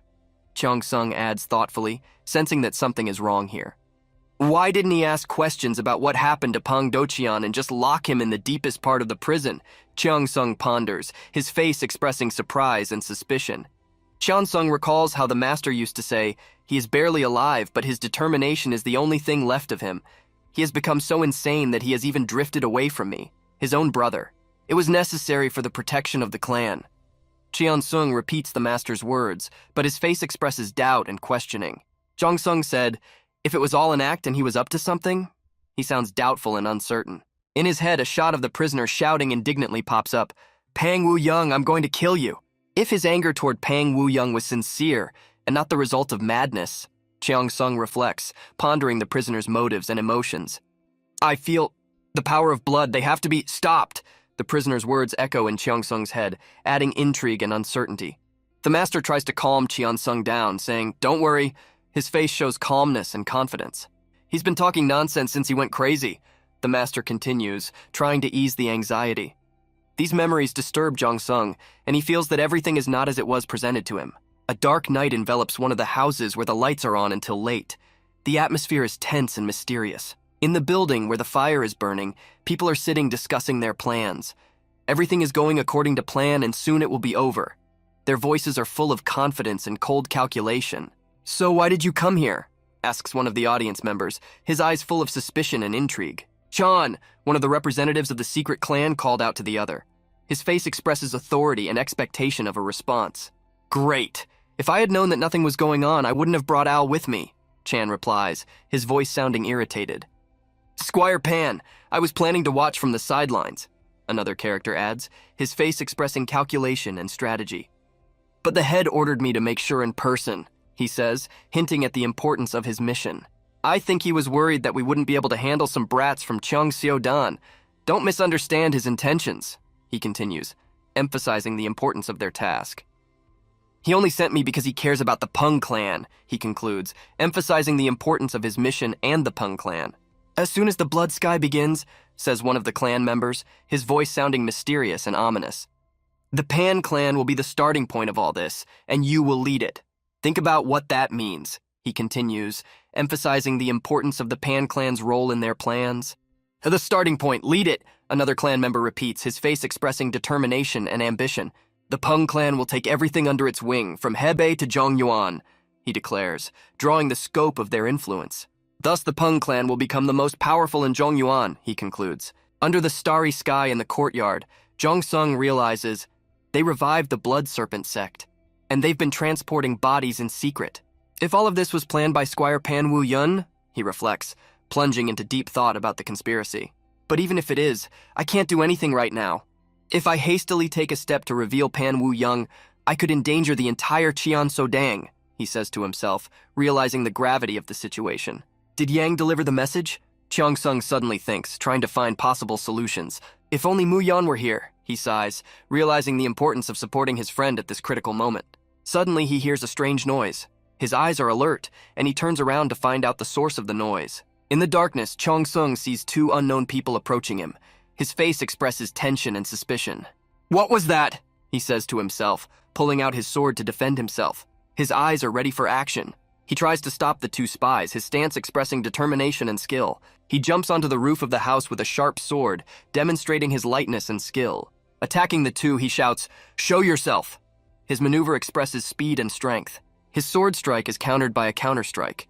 The scene demonstrates the high skill of combat. Jung-sung watches the man who has stood in his way, his gaze filled with surprise and vigilance. It turns out to be a girl with fiery eyes. Her gaze reads with determination and mystery. Mu-yen finally appeared and said, "Looks like we don't need to look for you anymore." His face expresses confidence and satisfaction at the meeting. Jung-sung replies, "We left right after receiving the message from Yang Seogol. I've been waiting for you." His look is one of relief and anticipation. "So you found the bodies in the boxes?" DJKJ Mu-yeon asks, glaring at Jung-sung. "So, and not just a few, but a lot," VGKK Jung-sung replies, his face serious and worried. Jung-sung holds the intrigue. That's not all. His expression conveys the importance of what he's about to say. A girl with fiery eyes listens and watches all this, her face expressing attention and interest. Mu-yeon turns to Cheon-sung. "Didn't the old man tell you that this girl is on our team now?" His tone is casual and friendly. "She has joined us now," Mu-yen says, emphasizing her importance in their group. The fiery-eyed girl turns to Jung-sung. "That's why I didn't strike the right blow. Consider yourself lucky." There is confidence and a little playfulness in her voice. Jung-sung smiles accordingly. "Ha ha!" His look expresses relaxation and pleasure from their interaction. VJJ, the bodies are kept in an underground vault in the northern mountains. DJKJ Chung-sung says as he shares the information with Mu-yeon. His face expresses seriousness. He is guarded by about 4 soldiers and 1 old man with a bad posture who walks back and forth. He continues, detailing the situation. "Might as well sneak in while he's gone," Chung-sung says, mulling over the plan. Mu-yeon praises him. "Good job, now we'll go and check." Before leaving, Cheong-sung stops Mu-yeon, a look of determination on his face. There is one more important detail that he wants to say and make sure. He talks about how he heard about the power of blood from the prisoner Peng Do-chan. This phrase catches Mu-yen's attention. Blood power, he knows what it is. Peng Do-chan was talking about them, that the residence has the power of blood, that they have to be stopped. DJK, Jong-sung says, his expression showing concern. "He knows something," Mu-yen remarks, realizing the depth of the situation. "Perhaps one of the blood power will be a witness to prove the Peng clan's collusion with them Dia. Jong-sung mused, his face an expression of thought and concentration. After these words, Mu-yeon is silent, waiting for Jong-sung to continue. The girl with fiery eyes, not understanding, repeats, "Bodies, the power of blood? With whom exactly?" she asks, trying to understand the situation. Mu-yen explains, "They secretly collected a large number of preserved corpses. In history, there was only one purpose for this. Have you heard of John Shur?" he asks.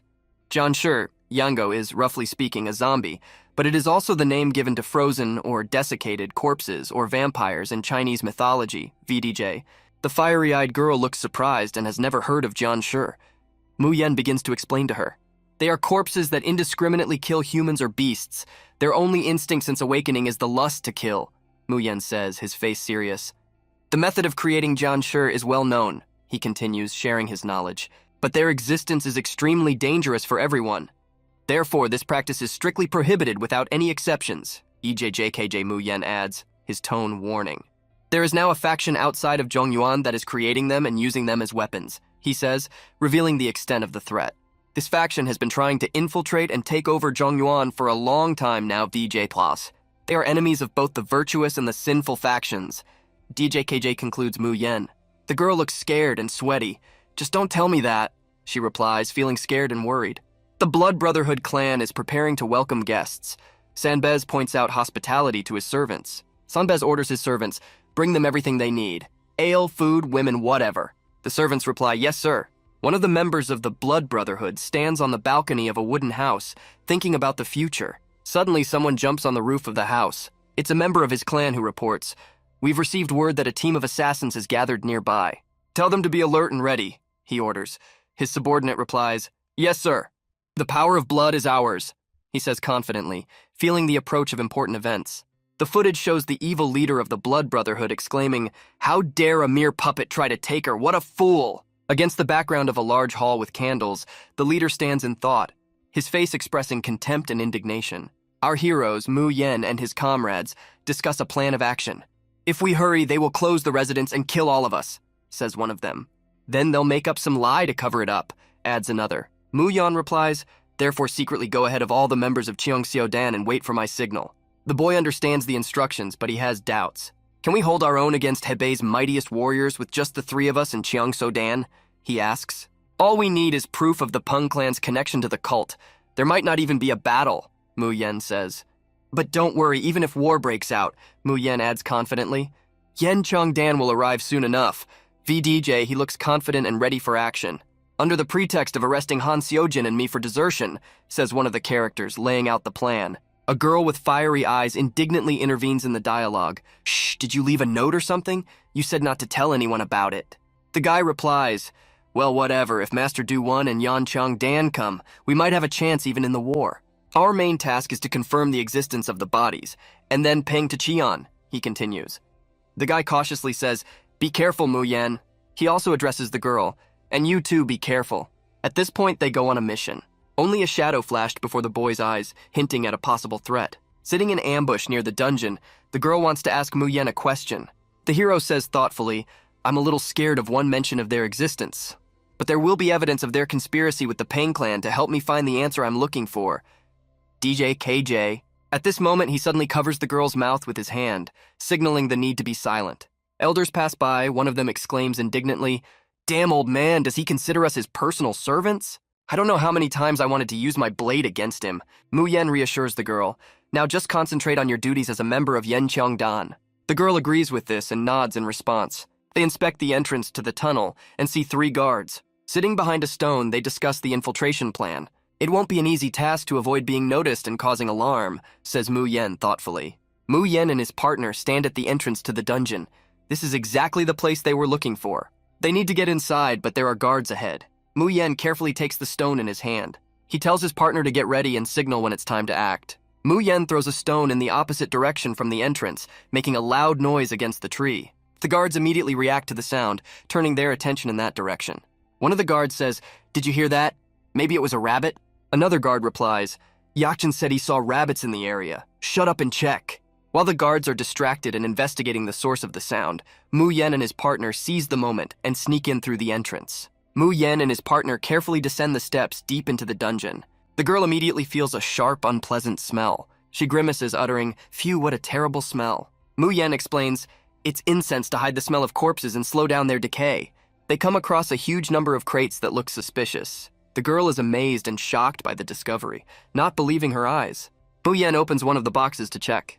The girl is amazed by what they found inside the box. Mu Yen carefully pulls the body out of the box for further analysis while the girl watches. Mu Yen carefully places the corpse on the ground in the dungeon, which creates tension in the scene. The girl, standing next to him, watches his actions with interest and anxiety. He examines the body, looking for any unusual markings or symbols. Mu Yen's face turns serious as he ponders the meaning of these marks and how it relates to the mystery of the blood cult. Mu Yen is surprised to note that there are no signs of transformation or other supernatural changes on the bodies. Crude tools, similar to surgical saws and other medical equipment, are spread out on the table next to the bodies. Mu Yen, looking at the tools, expresses surprise. Well, what does it all mean? The old head of the guards, having reached the dungeons, shouts to his subordinates, never leave your post. He angrily rehearses, how many times do you have to repeat that? The guards are outraged by his words, complaining about themselves. Cursed old man. The old man enters. His steps echo in the corridors. The girl whispers to Mu Yen, someone is coming. Mu Yen quickly analyzes the situation, thinking, VJN, this must be the old man Un Heng mentioned. DJ KJ. The old head of the guards, unsuspecting, inspects the dungeon. His face expresses calmness and attentiveness. Mu Yen suddenly jumps out of the shadows and grabs the old man by the neck, showing agility and determination. Mu Yen pins the old man to the floor, giving him the upper hand in physical strength and control of the situation. The old man, being captured by Mu Yen, asks, somewhat surprised and wary, "Who are you?" Mu Yen, holding the old man with a look of determination and menace on his face, says, "Come on, don't joke or I'll snap your neck." The old man, in a captive position, answers with caution and slight fear, "You lie, the outcome will be the same." Mu Yen concentrated his thoughts. "I got the impression that you plan to create Janshur from corpses, but these crude tools are not suitable for the job." Mu Yen, with a hint of disdain in his voice, continued, "VDJNJ, not to mention that Janshur can only be created in places with an abundance of dark energy, such as the Great Dark Lands, VJJ Hua. The dark energy here is as pathetic as you." Mu Yen, still holding the old man, says, "I can guess what's going on, but I need to confirm it." "What the hell are you up to?"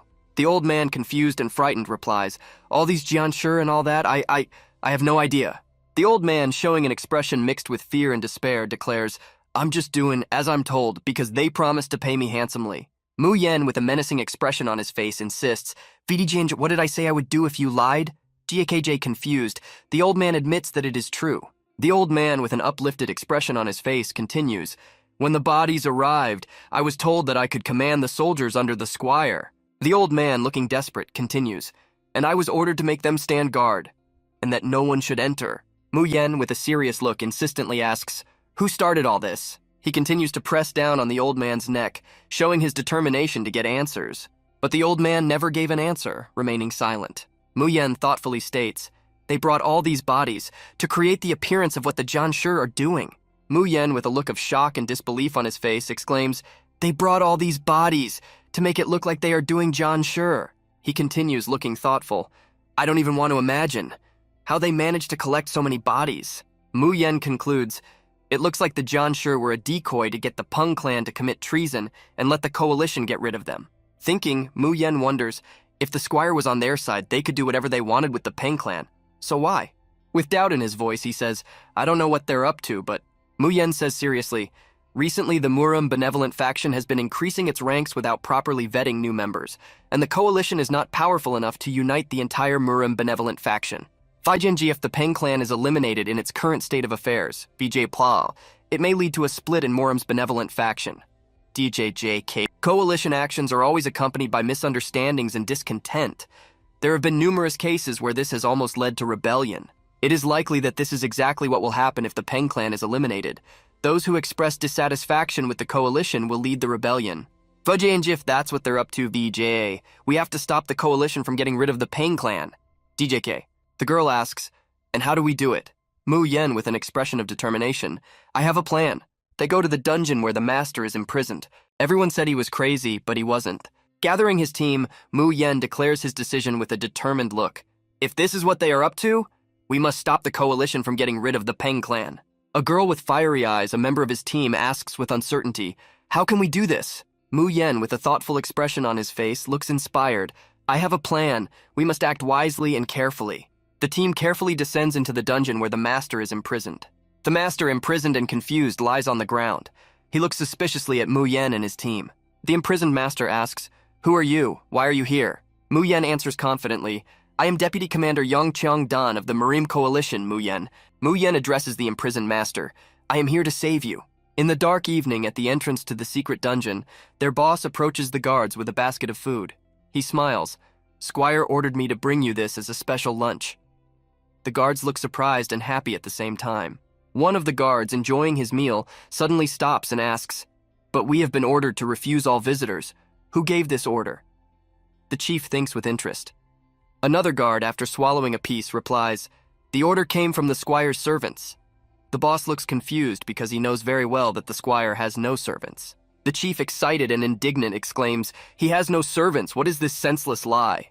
He has realized something is wrong and looks ready to take action. Entering the cave, the chief and guards discover the old man's body, lying lifeless on the cold ground. Everyone stands around the body, shocked by its sudden appearance. The guards are shocked, discussing among themselves, "This means that someone got in here and found out our secrets." They are worried and confused to realize that their security lock has been breached. We see the hero, Mu Yen, freeing an old master imprisoned by his own brother for exposing the truth. The chained old master speaks in a tired but determined voice. They offered me a tempting deal. The old master continued indignantly, Virginia to become Gro, the strongest clan in Zhongyuan. He cautiously explains to Mu Yen, but I exposed their true intentions and rejected their offer. They are more dangerous than meets the eye. Master sadly recalls his brother, but my brother, the fool Peng Wu Yun, accepted their offer. The old master continues bitterly. He conveyed our authority to them and left me here in this state, rejected and forgotten. He sighs heavily. Blood power, that's what they call themselves. This is the cult of blood, the old master explains, his eyes radiating knowledge and a deep understanding of the terrible truth. Mu Yen ponders, tensing up at the new information. He realizes that he has a great challenge ahead of him, which will require all his skill and intelligence. The scene unfolds in the headquarters of the cult of blood. The head of the cult receives disturbing news. Their specialist who dealt with bodies in the dungeon is dead. His face shows concern and anger. The servants who found the specialist's body report the details. His neck is broken.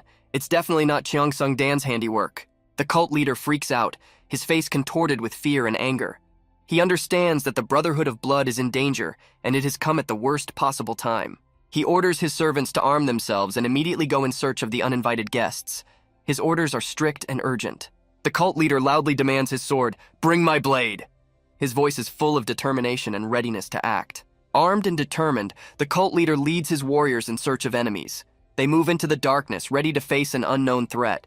The leader of the blood cult issues orders to his soldiers, "Search every corner. Find those two, a man and a woman." His face reflects determination and urgency. The soldiers march into the night city with a mission to find and punish the uninvited guests who have infiltrated the dungeons. They move fast and coordinated, armed to the teeth. Patrols check every street, looking every nook and cranny. Their faces are masks of concentration. Soldiers search every district of the city, looking into every nook and cranny. The streets are filled with tension and anticipation. There is little time for searching. Every minute counts. The soldiers quickly and methodically comb the city, trying to find the mysterious intruders. Students of the academy observe the search for soldiers, sitting on a platoon. They are full of anxiety and curiosity, watching the movement of street patrols. Students ask each other questions, trying to understand what is happening. Their eyes reflect concern and uncertainty about what caused such a stir. A young warrior from Cheongsong Dan stands on the roof of a house in the night city, watching the movement of Peng Clan warriors. He wonders if this is the signal from the deputy commander mentioned earlier. The look of the warrior expresses doubt. He wonders if this activity corresponds to the expected signal. His face reflects indecision and an analytical mind. Clan Pen warriors move around the city in formed groups. Their actions seem purposeful and organized, suggesting a specific purpose. A representative of the Blood Brotherhood receives a report on the actions of the Clan Pen warriors.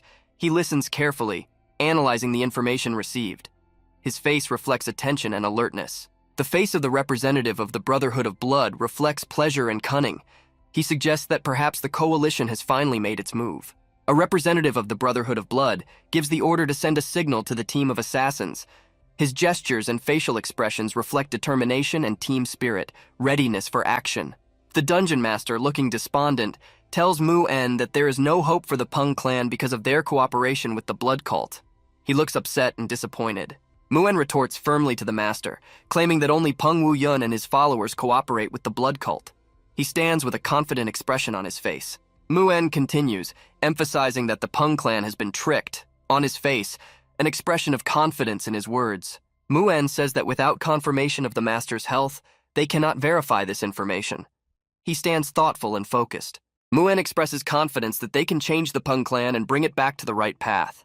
He looks determined and optimistic. Master looks at Mu En in disbelief. His face shows confusion and doubt. Security is combing the area, looking for intruders. They look at every corner and act quickly and efficiently. The guards reach the dungeons and see that someone has knocked out their colleagues. They are shocked and worried. Clan Chief Pen is horrified to realize that something bad has happened. His face reflects panic and fear. Master asks Mu En if Cheonsung Dan is here too. Mu En replies that there are about 10 of them. His face shows readiness for action. Moon Yen carries the master through the dungeons, promising to protect him. His face shows determination, but in his eyes, one can read a lack of confidence in his abilities. They reach the exit, but there is an obstacle in their way. Moon Yan and his partner watch this with concern. Moon Yan calls out the name of the obstacle loudly, warning her partner of the danger. His face shows anxiety. Opening his eyes, Moon Yen sees the head of the Peng clan in front of him. His face shows surprise. The head of the Peng clan angrily accuses Moon Yan of thwarting the Peng clan's plans. His face radiates anger. The chairman asks Moon Yan who he is and why he came here. His face shows surprise and suspicion. The master on Moon Yan's shoulders calls out Peng Yun's name. This is the name of his brother who imprisoned him. The master's face shows indignation. Moon Yan demands that the head of the Peng clan back down. He looks confident and determined. Moon Yan warns the head of the Peng clan that if he does not back down, he may lose his miserable life. His face shows seriousness. Moon Yan verbally attacks the head of the Peng clan, recalling his failed deception. Moon Yan's face shows sarcasm and challenge. These words make the head of the Peng clan mad. He can't understand how such a worthless person has the audacity to say such a thing. On his face, fury and incomprehension. Moon Yan steps forward, addressing the head of the Peng clan, demanding, "Get out of the way, Squire Peng. You stand in the way of justice and truth." Moon Yan holds his sword ready for battle, his words firm. "If you value your life, you'd better get out of my way. We won't let you manipulate others anymore." The head of the Peng clan explodes in anger. "How dare you tell me that? You are no one to instruct me."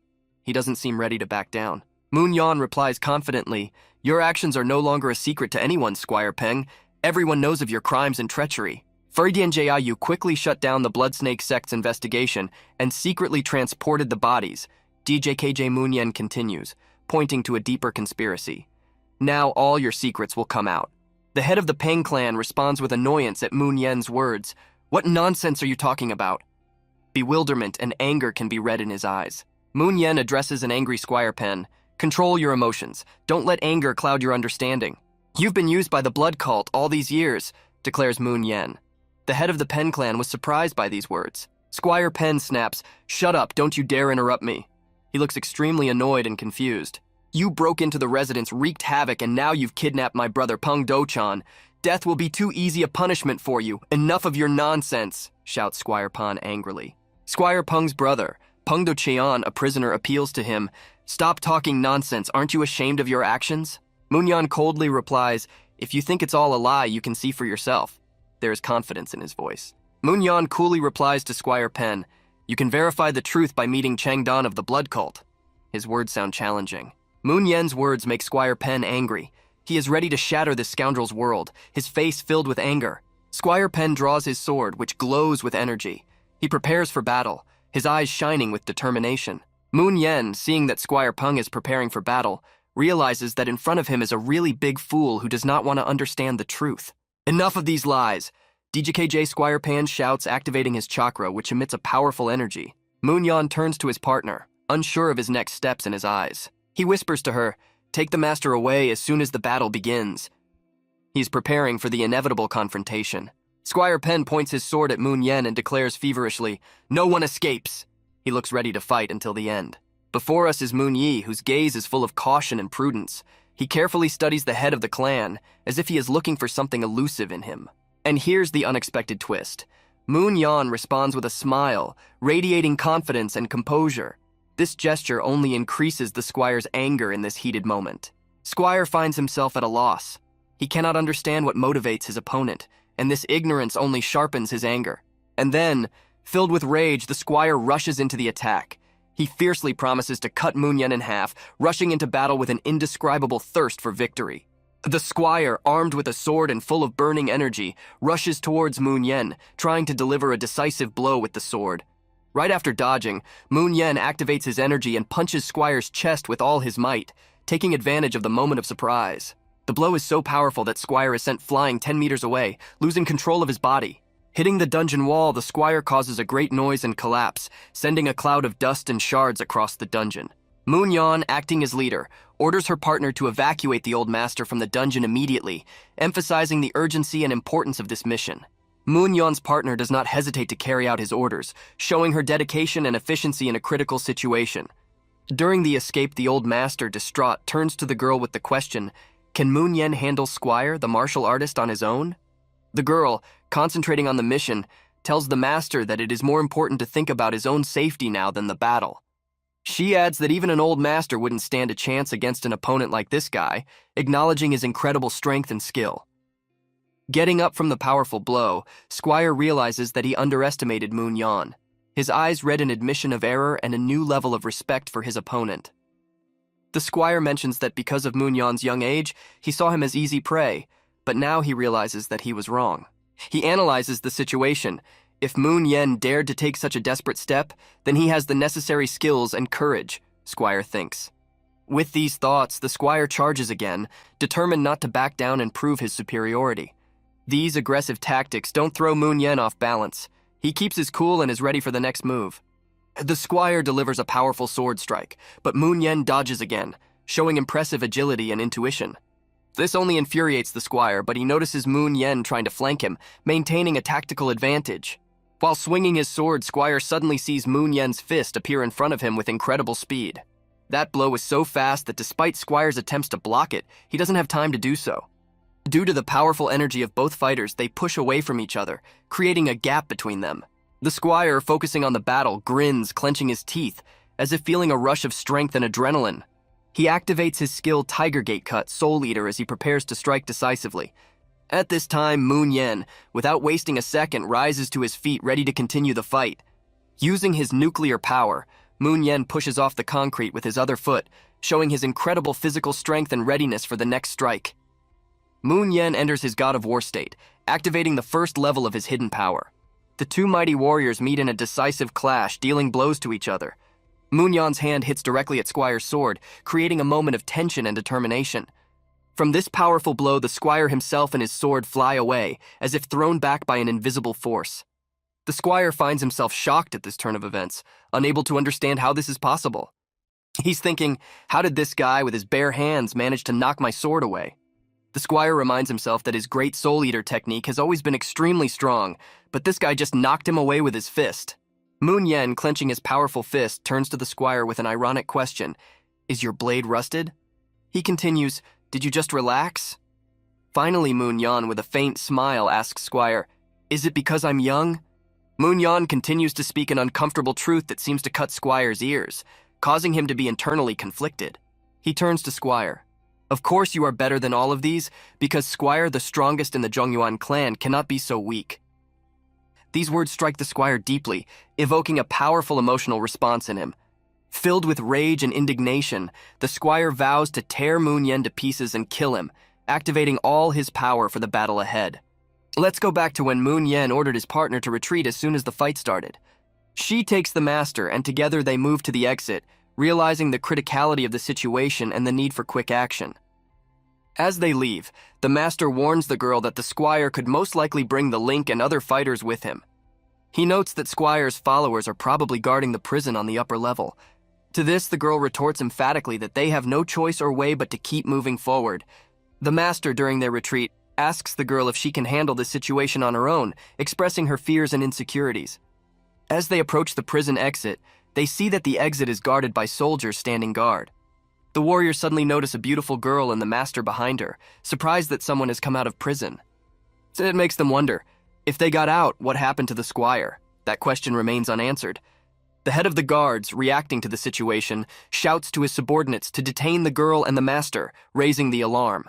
The warriors, preparing to attack, jokingly comment that they would not want to spoil the girl's beautiful face, showing a certain contempt and confidence. But suddenly, behind the girl, a loud shout is heard. Stop! This sound seems to tear the air. This cry causes dissonance among the warriors, as it seems to them unexpected and forgotten. Warriors recognize this voice, which brings a certain confusion and uncertainty to their ranks. This is the voice of a famous master, known for his power and reputation, who is able to change the course of events with his unexpected appearance. The warriors are very surprised to recognize this master as Pyongdocheon, a person they did not expect to meet here. The commander of the warriors, admitting confusion, says, "Shit, I thought it was just this girl's partner." Master Pyongdocheon addresses the soldiers. "You may not recognize me in this state, but I'm sure you will recognize my voice." The warriors, in shock, look intently at the master, trying to make sense of the situation. One of the warriors, expressing his surprise, says, "I heard you can't move a single muscle because of cultivation hysteria." When asked by the warriors about his condition, Master Pyongdocheon confidently replies, "As you can see, I am not suffering from what you are talking about." However, the warriors interrupt the master, saying, "Don't listen to this man," trying to devalue his words. One of the warriors declares, "He was struck by cultivation hysteria and lost his personality in a state of madness." They add that despite this, the squire tried to protect the master's reputation by hiding the truth from everyone. These accusations deeply upset the master, and he turns to Young-un for support and understanding.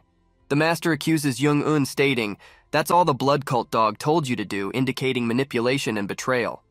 In response, Jung-un accuses the master of killing innocents, stating, "You stated that they were members of the blood cult. It seems you still haven't come to your senses." Warriors regretfully comment on the situation. "What a pity that you, who could have become the strongest, now find yourself in this state." They keep saying, "You're supposed to be the strongest, but look at you now." Enraged by these words, the master yells at Jung-un, "Yoon-jung, ah, you bastard," feeling betrayed and outraged. The girl, sensing the helplessness of the situation, speaks decisively. "That's enough. It's clear that they're not going to listen to you anymore," emphasizing the futility of trying to influence the warriors.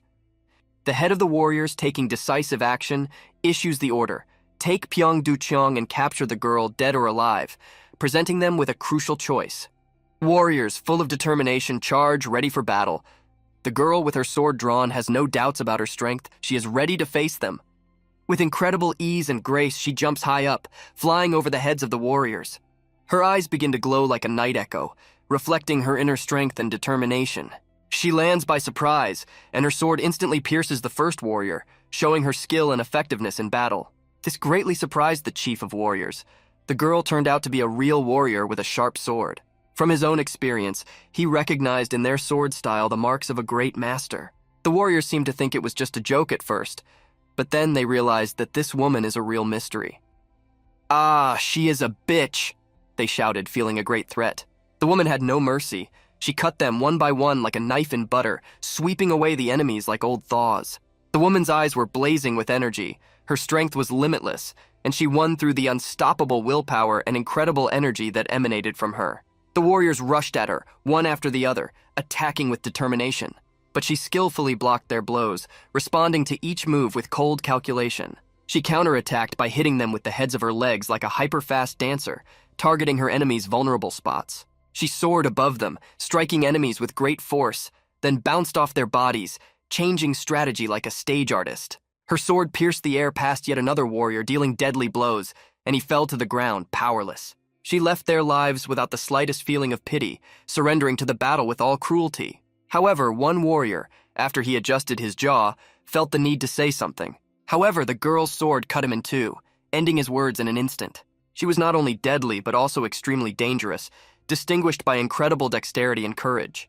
The leader of the warriors gritted his teeth, realizing the hopelessness of his warriors in front of a single girl. The leader of the warriors holstered his sword, preparing for the final confrontation. The other warriors marveled at the skill of this girl, who was a true martial artist. The fiery red head and sword emitted a crimson aura, painting a picture of hell in this living battle. The defeat came with more shock to the chief, as he felt that he had seen the same aura somewhere before but couldn't pinpoint the source. Finally, in the heat of battle, he remembered the story of the ancient prophecy, and his heart sank at the incredible revelation. One of the warriors expertly activated the powerful technique of VD-gen slashing the Tiger Gate 5 times, DJJ sending a series of swift and deadly blows at the girl. He also activated a roll of thunder, with the direction of the powerful energy aimed straight at the girl, trying to strike her with the force of nature. The girl withstood the powerful blow, her aura protecting her from the devastating effects, and the lumps of fireplaces flew apart from the impact, creating chaos and dust.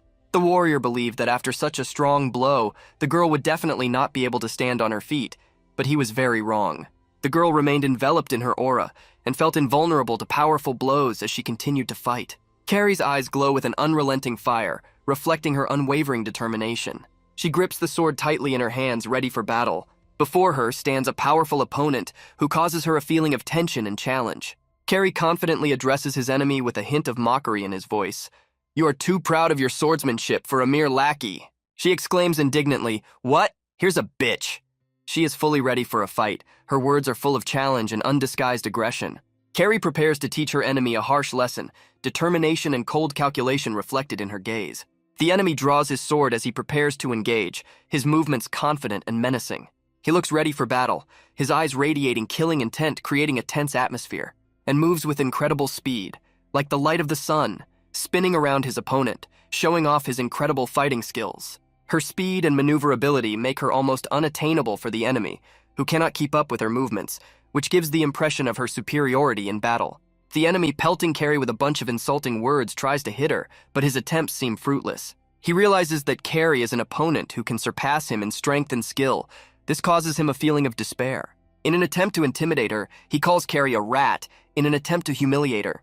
But these words do not infuriate Carrie. She keeps her cool and decides to fight him back in action, showing her superiority. Her decisive strike causes the black blood of the enemy to fly around, emphasizing the brutality and intensity of the battle. The enemy is mortally wounded by Carrie, her sword penetrating his shoulder, slicing through his body. Looks at him with a sense of victory, her gaze steadfast and confident. The opponent falls to the ground powerless, resembling a defeated rat. An even greater fire appears in Carrie's eyes, reflecting her determination and willingness to continue the fight. The face of the main enemy who was watching the battle contorts in shock and anger. He can't believe that Carrie killed his servant. The enemy, with tension in his voice, recounts his experience. In the Shivan Mountains, I fought against people who used the same sword style as you. This reveals the premise of his knowledge and experience. A master of the mage style, Carrie possesses one of the strongest sword-fighting styles, making her a particularly dangerous opponent.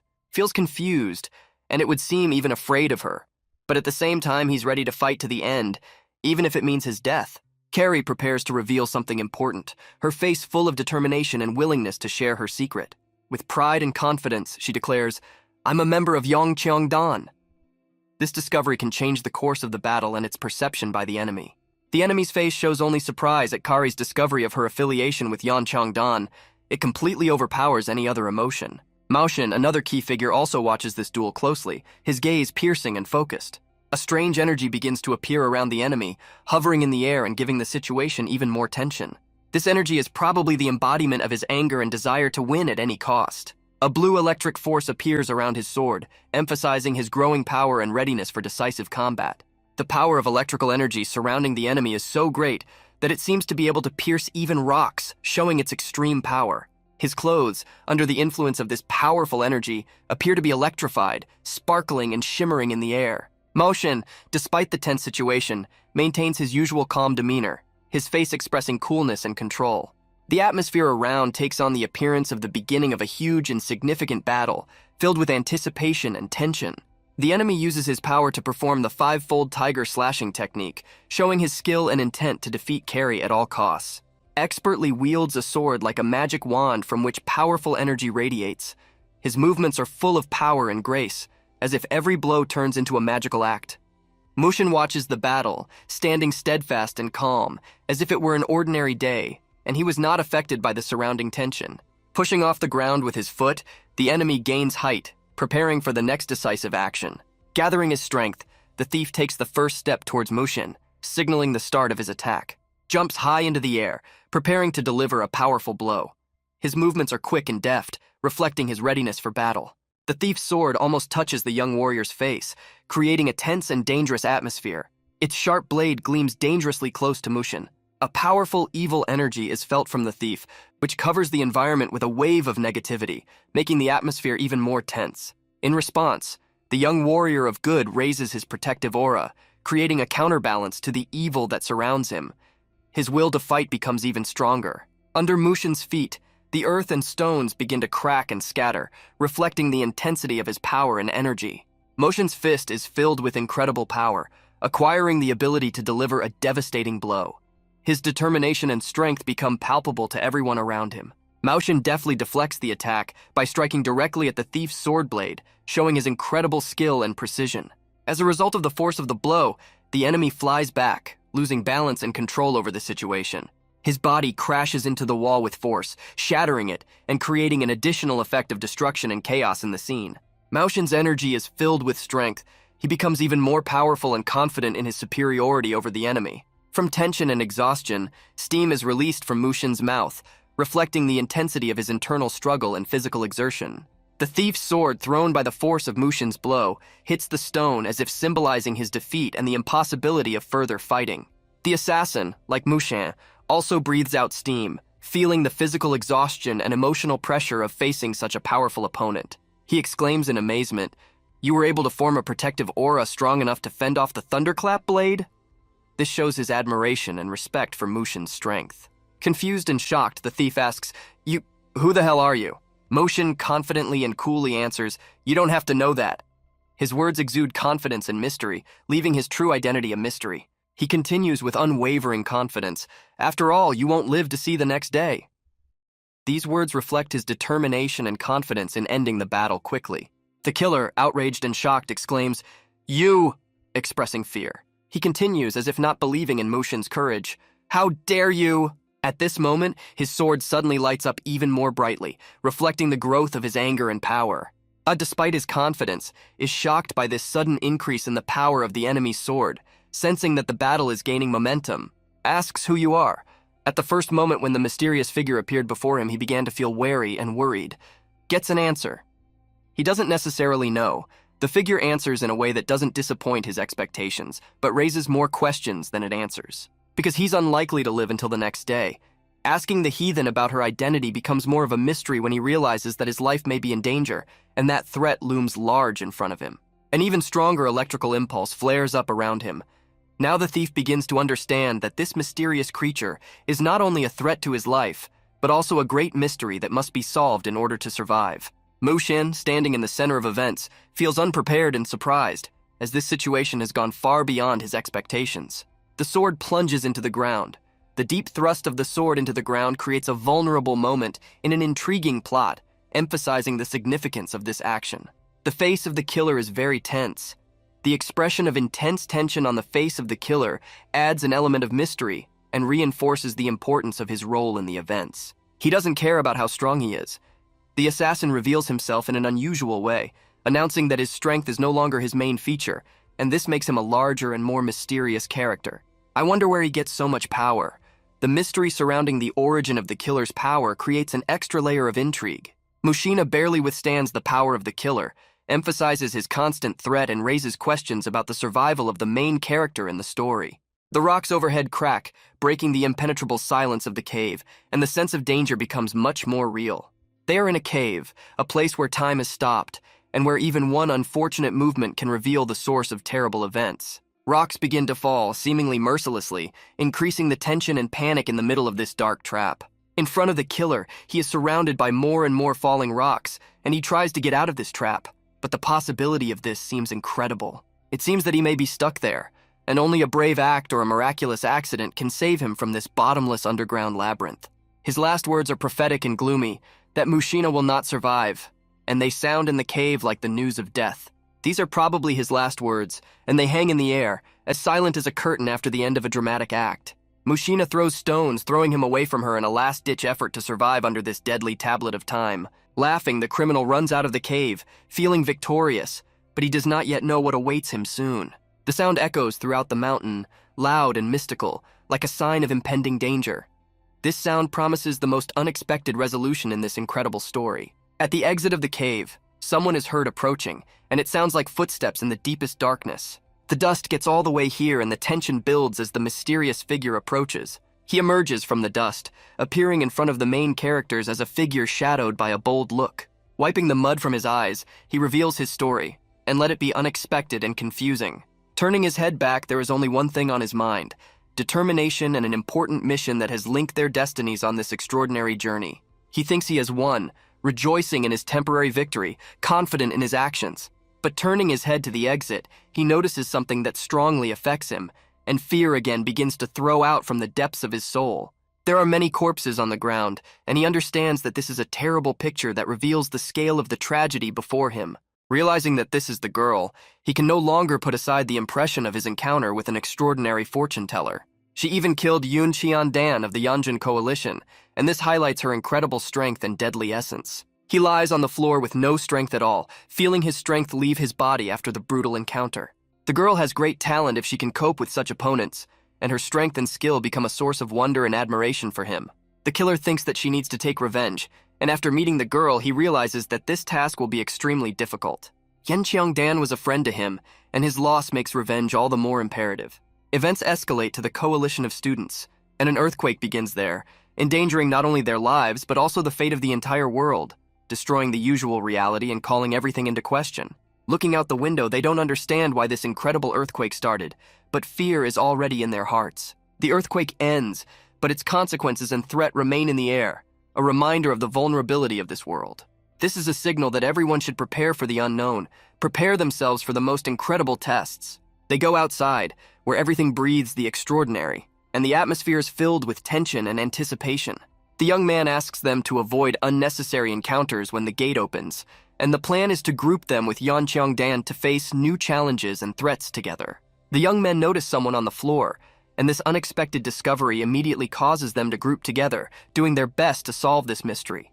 They almost start beating the one lying on the ground, feeling anger and indignation, but one of them realizes that this may be a too hasty reaction. It turns out that Lady Han is lying on the floor, sitting tiredly holding her husband, who looks almost unconscious. This story is full of drama and moments of unpredictability that keep the reader in suspense. This shocks the young men, and they realize that the situation is more complicated than they can imagine, and now they are facing an important choice.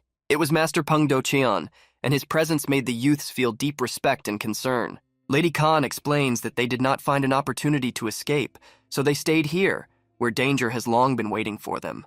The young man asks what happened to Mu Yan, and she replies that he took Peng to Yan in prison and urged them to leave first, putting a lot of responsibility on them.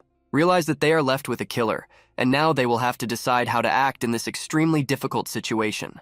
There is pain in the girl's eyes, and everyone understands that something terrible could have happened, and this makes their mission even more difficult and dangerous. They ask her not to worry, trying to give her peace and support at this difficult time. They assure her that everything will be fine, expressing hope that they will be able to overcome all the difficulties. Lady Han tells everyone to go ahead, promising to catch up with them, and she shows her determination and dedication. When asked why he can't run with them, he replies that Peng Do-yoon showed him Peng Do-chan, and that created a reason for him to run. If he's with all the members tomorrow, then there might be an unnecessary fight before everyone groups up with Yan Cheongdan, adding a new level of tension and uncertainty to the plot. But the girl assures that this will only endanger everyone, especially Master Peng Do-cheon, and emphasizes the need to maintain safety. The story cuts to the two warriors discussing their next steps and the risks they will take. They ask a group of young men who are about to leave to stop, informing them of the restrictions the squee has imposed and urging them to return. The squee is said to have ordered that no one may move about the residence, and it is emphasized that this order must be obeyed. The young men reply that the flowering wines in their taverns are fantastic, and that they just wanted to try it in an effort to preserve their history. When asked by the guard about the wine, he replies, "Are you talking about the northern plum wine?" "Yes, it's really fantastic." However, the guard points out that this is Squinner's order, and that they can't just let them pass. All the same, the young men ask them to pass, emphasizing their great interest. One of the young men left behind eavesdrops on this conversation, gathering important information that can be decisive later on. A young man captivated by the mysterious Lady Han sneaks behind the high fence that separates their world. Here, amid absolute military superiority, the warriors find no way out, and Lady Khan, given the circumstances, chooses to stay put. The young men decide to move forward, going on a dangerous path, hoping for the retreat of their enemies, whom they will catch up with later. The coalition of enemies is impressive with its enormous size, causing boundless fear with its power. Thieves cordoned off all the outer walls, creating an impenetrable barrier for anyone who would try to break in or get out of this dangerous place. They convince their boss that no one will have a chance to slip past their security pillar. They are 100% sure of it. The boss realizes that their plans aren't complete yet and that their target is still inside the residence. He impatiently grabs one of his minions by the collar and sternly asks why their plan hasn't worked yet. The boss starts questioning them harshly, asking why their little guy failed to arrest the target. The girl is exhausted after the fight with the guards and can't even stand on her feet, while Keon, an Asian term, remains unable to walk after his own struggle. "You are in the best conditions, and you have the advantage in numbers, so why haven't they been caught yet?" the manager asks with unbearable surprise, pointing to the missed opportunity. "Perhaps they are wandering in the chaos and hiding," says the servant with fear in her eyes. "We'll bring them to you right away." The leader throws him to the floor and declares that he is just an unfortunate creature in this chaos, showing his ruthlessness. Another servant comes running, asking him to say something or share information, asks him for something, trying to convey important information that can solve the situation. The next chapter prepares us for exciting events, immersing readers in an atmosphere of mystery and anticipation of incredible turns of events. The guards meet the young men with distinct determination, demanding their return to their loggia and promising to end the warnings. The air is filled with tension, and the conflict becomes more and more unpredictable. "We are not complicating the situation." The young men express a challenge, increasing the mystery of the scene. "We just want to rest for a while, because this place throws us off balance and does not allow us to sleep peacefully. But you dare to oppose us, the members of Cheon Seodan, over such a small thing? DJ, KJ, VJ, their words vibrate in the air, emphasizing the significance of the conflict.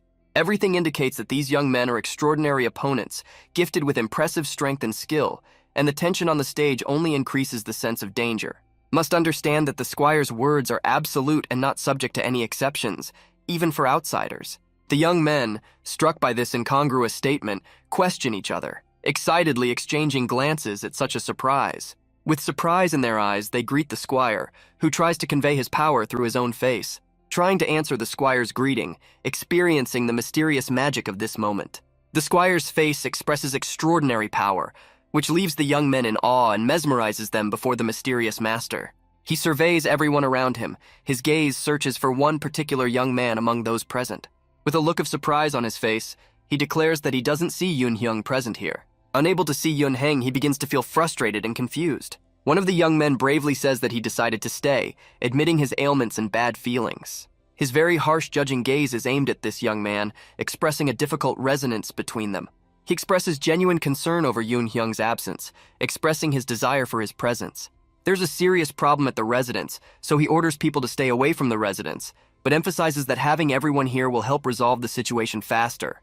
But that doesn't mean you should leave the residence. I don't think it's a bad idea until everyone wraps it up. He encourages them not to leave the residence until the situation is fully resolved. Tell the guards at the gate to let Jun Seo-dan out. He issues an order, hoping to solve the problem quickly. They get the opportunity to leave this place, and this opens up a new hope for salvation. The squire orders elite warriors recognized for their majesty and power to be sent to Cheon Seo-dan's lodge. Cheon Seo-dan is a very powerful warrior, and his name inspires respect and fear. The squire's warriors march forth, carrying out the order with great devotion and determination. They move forward with agility and determination, trying to complete their task as quickly as possible. The enemy stands before entering the coalition, reflecting the threat and danger that threatens this object. He is followed by a group of his servants, ready to carry out his orders and monitor his interests. He orders a search of the place, targeting his team to uncover possible secrets. Events are transferred to a cave, where mystery and danger increase, and the action takes place in an unknown space. A noise can be heard from under the ruins, which causes great excitement and suspicion about the possible arrival of enemy forces. Under the ruins, a young man is seen barely pulling his hand out from under the rubble, trying to survive in this desolate environment. At the entrance to the coalition, the enemies are told, trying to find important information but without success. The main enemy commander has an annoyed look on his face because of the quest failure. They continue to search all available resources, trying to find at least traces of their enemy. A tense situation unfolds in front of them, where every step can decide the fate of this meeting. They climb even higher. They need to search the upper beds of the residence. And to tell the visitors that there is a problem at the residence, that will ruin the squire's reputation, says one of the enemies, indignant at this idea. Have you forgotten what happened to Chun-gu last year when he lost the squire's trust? Reminds another enemy, indicating the consequence for the same reputation. The young man who remained in the coalition remains in a hidden position behind a stone and watches the criminals, paying special attention to their movements. Everything is just as Master Peng Do-cheon predicted. The young man says to the lady, "That scoundrel, Peng Woo-yun, values his reputation so much, everyone in the Peng clan knows it." The enemies discuss the mythic reputation of this extraordinary warrior. The young men believe that there may still be enemies here, and this place has always attracted them. They reach the gate of the lodge, which does not look heavily guarded, and realize that the lady and the young man must get out there. Lady, thoughtfully looking ahead, seems to see something important. She has a flash of insight and decides to share it with others. Lady asks everyone to stop, ready to express her thoughts and plans for the next course of action. It seems to her that it is not necessary to go down this road. She has doubts about the choice of route and important thoughts about further steps. Events develop very quickly and unpredictably, going deep into the unknown world of events. Memories float in the air. They seem to permeate the surroundings, creating an atmosphere of the unknown and mysterious. At this moment, he barely restrained himself and almost suffocated him, a sense of tension and danger filling the space. All these Jiangshi and all that, I have no idea. DJKJ, these words emerge from the depths of his confused mind, reflecting his confusion and helplessness. I'm just doing as I'm told, because they promised to pay me handsomely. Who? Who did this? Chan, Dawn, asterisk, actually Dawn, my jam in translation. Carrie says with weight in his voice that Chan Dong of the Blood Sect is also here. His words contain an important discovery, revealing a new element in the resolution of this story. They realize that if Chan Dong is around, it can pose a serious threat to them. This feeling of insecurity and danger takes over their thoughts. Suddenly, someone flies over them. This moment appears suddenly, adding an element of suspense and intrigue to the scene. An unknown figure lands on the ground, its movement smooth and confident, as if it possesses an invisible power. He wears a red cloak that flutters in the wind, and his face is completely hidden, adding to the mystery of his presence. "Who are you?" the girl asks. Her voice sounds strained and full of curiosity. This question carries with it the expectation of an answer that can reveal many secrets. Only part of his eyes are visible between the folds of the cloak, which radiate mystery and impenetrability. This little element adds intrigue to his personality. Despite the uncertainty of the situation, one thing is clear. He represents a threat to them. This realization brings tension and uncertainty into the air. The young man is not yet strong enough to resist him. His insecurity and vulnerability in the face of danger add to the emotional tension of the scene. He is enveloped by a red energy, a magical glow that raises the question, what is this power? What is this Lila? This moment adds mystery and mysticism to the situation. The girl feels despair. Her emotions heighten the intensity of the situation, making the moment more dramatic and moving. The young man stands amazed, having never seen such an aura before. His eyes reflect surprise and delight at the unknown magical power radiating before him. He realizes that this figure can kill them.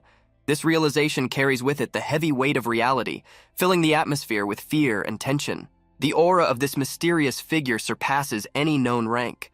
This testimony of incredible power creates a feeling of indescribable admiration and anxiety in the hearts of the characters. He stands against the background of the moon, which illuminates his figure, creating a mystical and epic image. This image gives the scene grandeur and drama. He is ready for battle, his posture and expression reflecting confidence and determination. This willingness to clash emphasizes the tension of the moment and the anticipation of conflict. The girl, clutching the hilt of the sword, stands in front of him, ready to meet the unknown. Her posture and facial expression reflect determination and courage in this tense situation. He jumps sharply into the air. His movements are quick and precise. This maneuver demonstrates his extraordinary fighting abilities. He soars high above Yu's coalition, dominating the scene from above. His position is high in the air. The lady and the young man stand confused, unable to understand the situation. The main thief stands on the edge of the cliff, waiting for his warrior. His posture is calm and confident. He seems to be waiting for an explanation from him. There is tense silence all around. Waiting for an answer hangs in the air like a thick fog. The man who almost attacked the young men demands to find out. What was it for? His voice sounds demanding and persistent. He's looking for answers to his questions. They knew your name, and the person with them was undoubtedly Peng Doqian. He continues, revealing critical information that could change the course of events. If you keep them alive, it will only be a matter of time before the cult involvement is revealed. So what? His words carry a warning and emphasize the importance of this situation. On Hyung of the Zhongxiong clan, he is a person that Swordmaster Xiong Wall appreciates. He concludes by revealing the identity of a key figure. This information adds weight to his words and opens a new dimension in understanding the situation. If it turns out there's a cult involved, we just need to hold them off until things die down.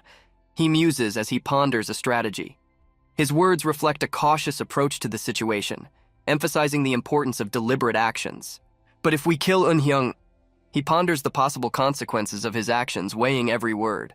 We'll have to deal with that horrible old Xiong Wol, he continues, stressing that killing Eunhyung could provoke the wrath of a powerful figure. He is the greatest threat to the cult, he emphasizes, giving meaning to the power and influence of Sun Will. Fadi therefore if Eunhyung is to die, he will die at the hands of the Peng clan. DJKA. He concludes by defining the Peng clan's role in this struggle. His words paint a picture of inevitable confrontation and future confrontation. The young men are already running forward. Their steps are quick and decisive. They seek to solve the mystery behind these events, as if sensing an impending solution. So why did he let us go? I have a bad feeling. One of them expresses his worries. These words are filled with doubt and anxiety, as if he senses a hidden danger. They're up to something, he continues, his voice sounds convinced. Suspicions about the intentions of their pursuers grow, adding tension to the situation. Master Peng Docheon, huh? He almost fell, stumbling from surprise or from his own thoughts.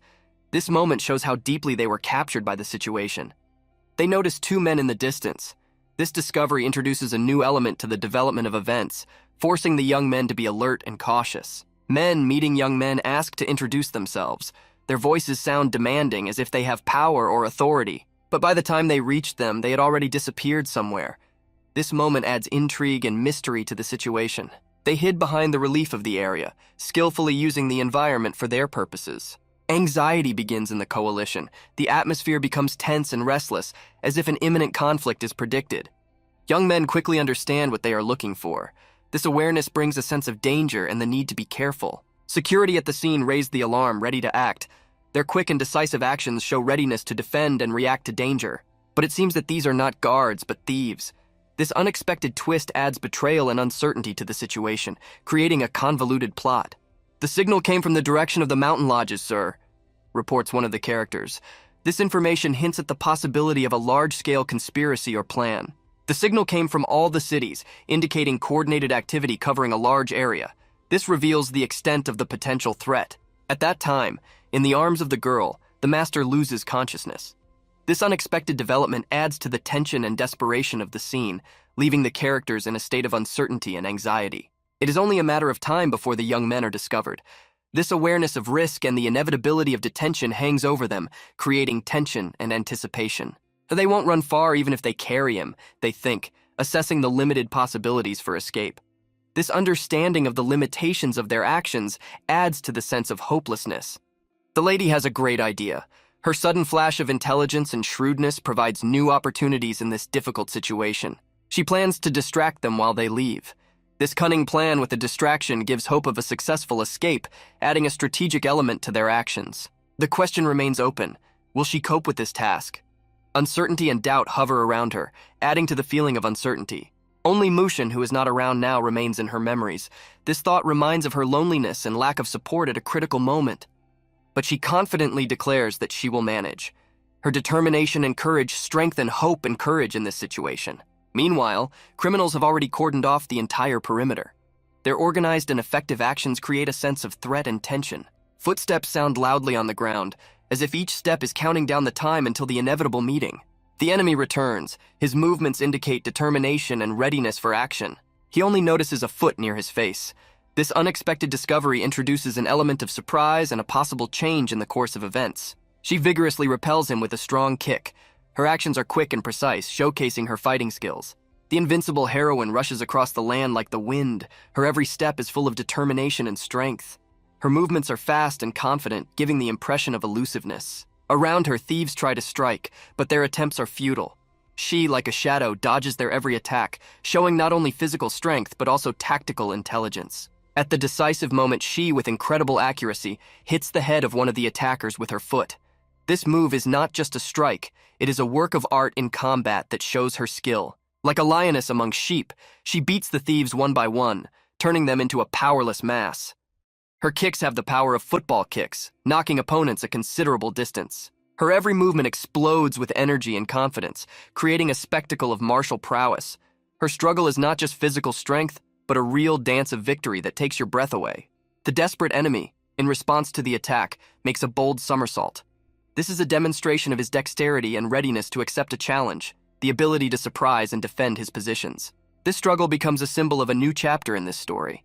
This is the moment when the plot gathers momentum, promising new challenges and unexpected turns. Suddenly, in the dark of the night, the thief is hit on the head with a torch. This moment marks not only a literal, but also a symbolic blow, illuminating the scene of the battle and revealing new aspects of the conflict. Around the heroes, in a dance of fire and sparks, a whirlwind of battle unfolds. Sparks fly into the air, creating an atmosphere of tension and unpredictability. In this night darkness, where every movement stands out more brightly, the battle is only gaining momentum. This night witnesses an epic clash where every next move can decide the fate of the heroes. Standing steadfastly against her enemies, the lady demonstrates not only physical strength, but also moral superiority. She is the embodiment of courage and confidence, like an immovable rock in a sea of challenges. With irony in her voice, she mocks her formidable opponents, calling them pitiful. Her words are not just a mockery, but also a psychological attack, which reveals her understanding of combat not only as a physical, but also a mental struggle. Her words only increase the anger of the enemies. Each of them seeks to destroy her, combining their efforts to overcome this unruly heroine. At the critical moment when the enemies attack, the lady jumps spectacularly, avoiding the torment flying from below. This move reveals her incredible dexterity and ability to predict the enemy's actions. Avoiding the attack, she gracefully pushes off the back of one of the enemies, using it as support for an elegant move. This maneuver not only saved her from danger, but also showed her fighting prowess. Lady, like a whirlwind, crushes all opponents around her. Her every move is filled with power and skill, forcing enemies to retreat. This is not just a fight, it is a demonstration of superiority and mastery of the art of combat. Suddenly, she easily jumps onto the roof, finding a strategic advantage. This movement not only distances her from immediate danger, but also gives her the opportunity to control the situation. Looking at the enemies left behind, she just smiles. This smile is not just an expression of satisfaction with victory, but also a symbol of confidence in one's invincibility. The lady addresses her enemies with a defiant statement, "You can't even touch my clothes, let alone kill." These words reflect her immense self-confidence and fearlessness in the face of danger. Despite her superiority, the enemies do not lose their desire to capture her. Their desire is heightened by her challenge, making the situation even more tense. Without losing a single moment, the enemies rush after her on the roof, trying to catch up with the recalcitrant lady. Their footsteps echo loudly across the roof, creating an atmosphere of intense pursuit. Meanwhile, somewhere in the shadows, a young warrior and his master carefully hide from their enemies. They carefully follow the events, avoiding unnecessary attention and preparing for the next step. Seeing that the enemies are distracted from chasing the lady, they realize that it is time to come out of cover.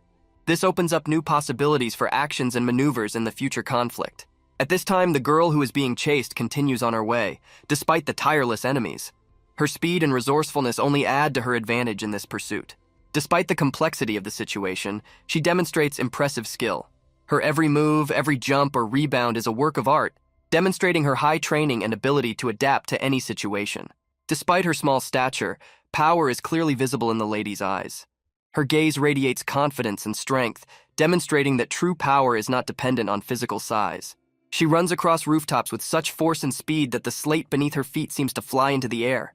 This moment highlights her energy and dynamism, striking with her strength and endurance. Even when the slate takes off, she uses it as a weapon, knocking it away with her legs.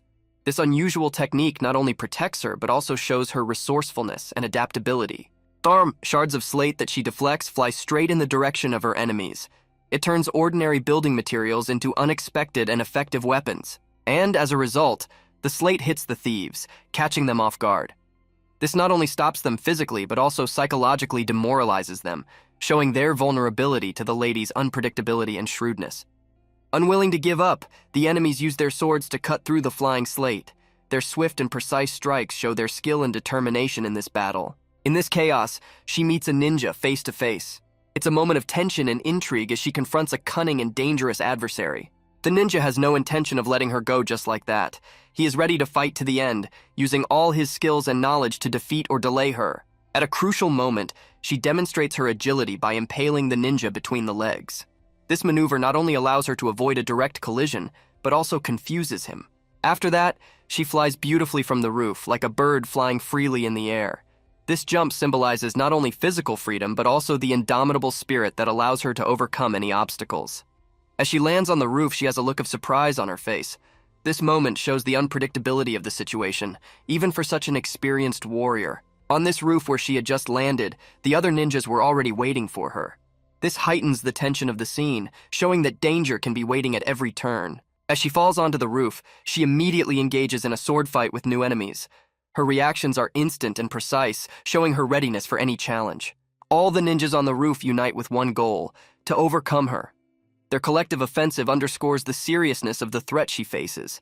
Despite the complexity of the situation, it becomes clear that it is much stronger than it seemed at first glance. Her endurance, skill, and courage are impressive, and her ability to hold her own in this unequal struggle is a testament to her incredible inner strength. In the heart of the fight, she uses her leg as a powerful weapon, delivering a powerful blow to the beard of one of the ninjas. This moment highlights her physical strength and ability to use a variety of techniques in combat. With one of her blows, two enemies lose their balance and are knocked off their feet. This demonstrates not only her strength, but also the precision and efficiency of each movement. After this powerful blow, enemies fall from the roof, which shows her dominance in this fight. This moment emphasizes her superiority and ability to control the flow of the battle. Soon, another enemy rushes at her. This is the continuation of a chain of challenges that she bravely accepts, showing her willingness to fight to the end. In this fight, her blow causes a spectacular effect. The opponent's teeth fly out of the mouth. This moment symbolizes her overwhelming strength and skill, stunning even the strongest of enemies. After an intense battle, she finally finds a moment of peace, breathing a sigh of relief. This sigh symbolizes not only physical, but also emotional recovery after a tense confrontation. Despite her bright presence in battle, she is now invisible to enemies.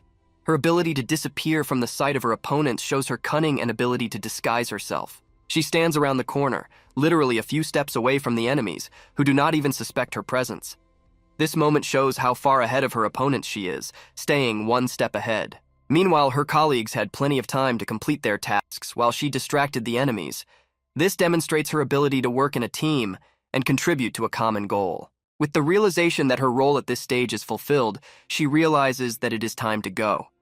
This choice emphasizes her strategic thinking and ability to adequately assess the situation.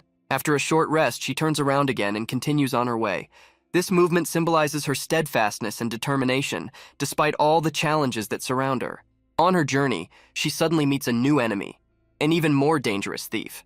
This meeting is unexpected, but at the same time emphasizes the unpredictability of her mission.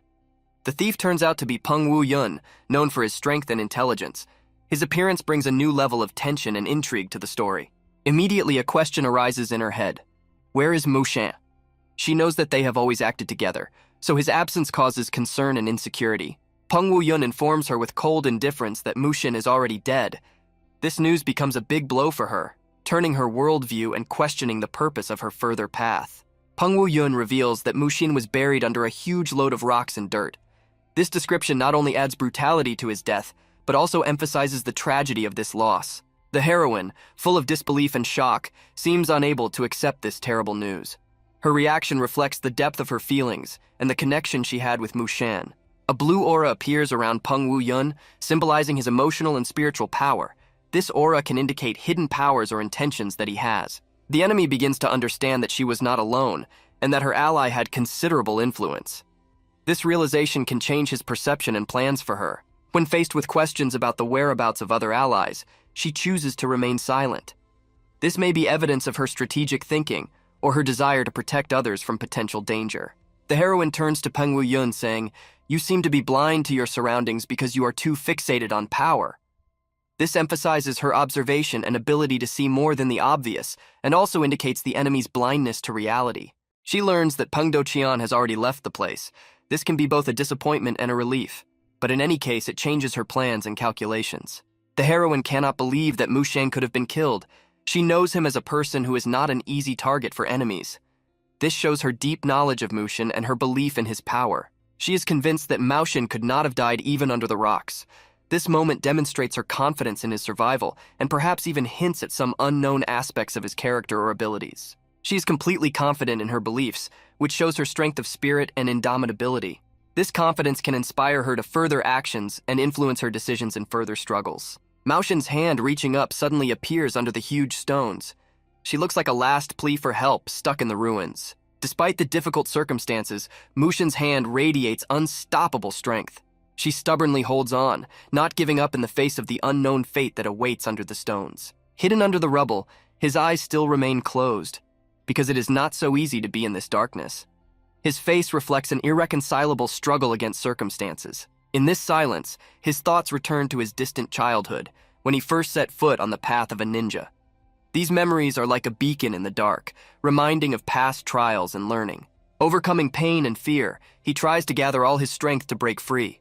Every muscle, every cell of his body is focused on the goal of getting out from under these stones. In his memories, he sees himself as a little boy with small but determined hands, learning the art of ninja for the first time. These years of endless training and perfecting the ninja's skills lead to this moment.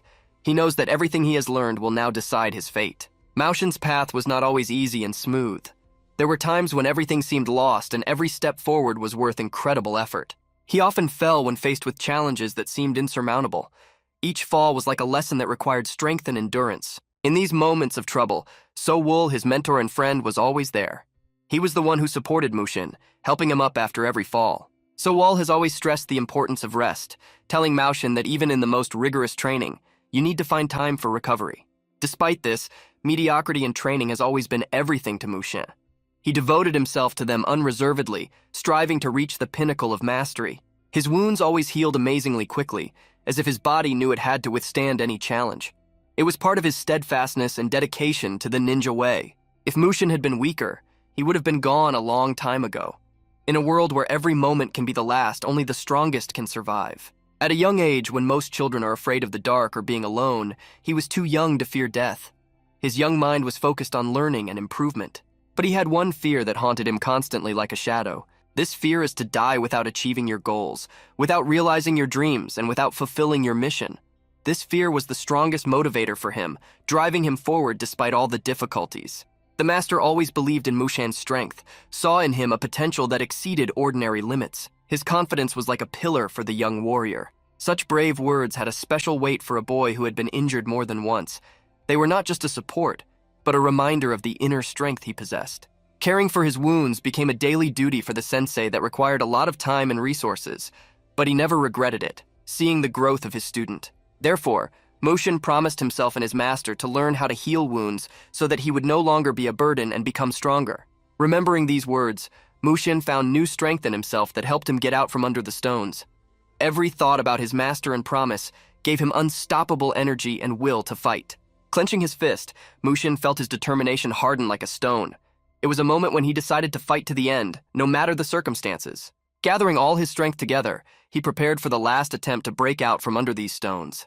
It was like a gathering of inner energy that gave him the power to act. An aura began to wake up around him, an invisible but tangible force that testified to his unshakable will and inner strength. At the same time, the events are transferred to the battlefield between Squire Penn and the killer.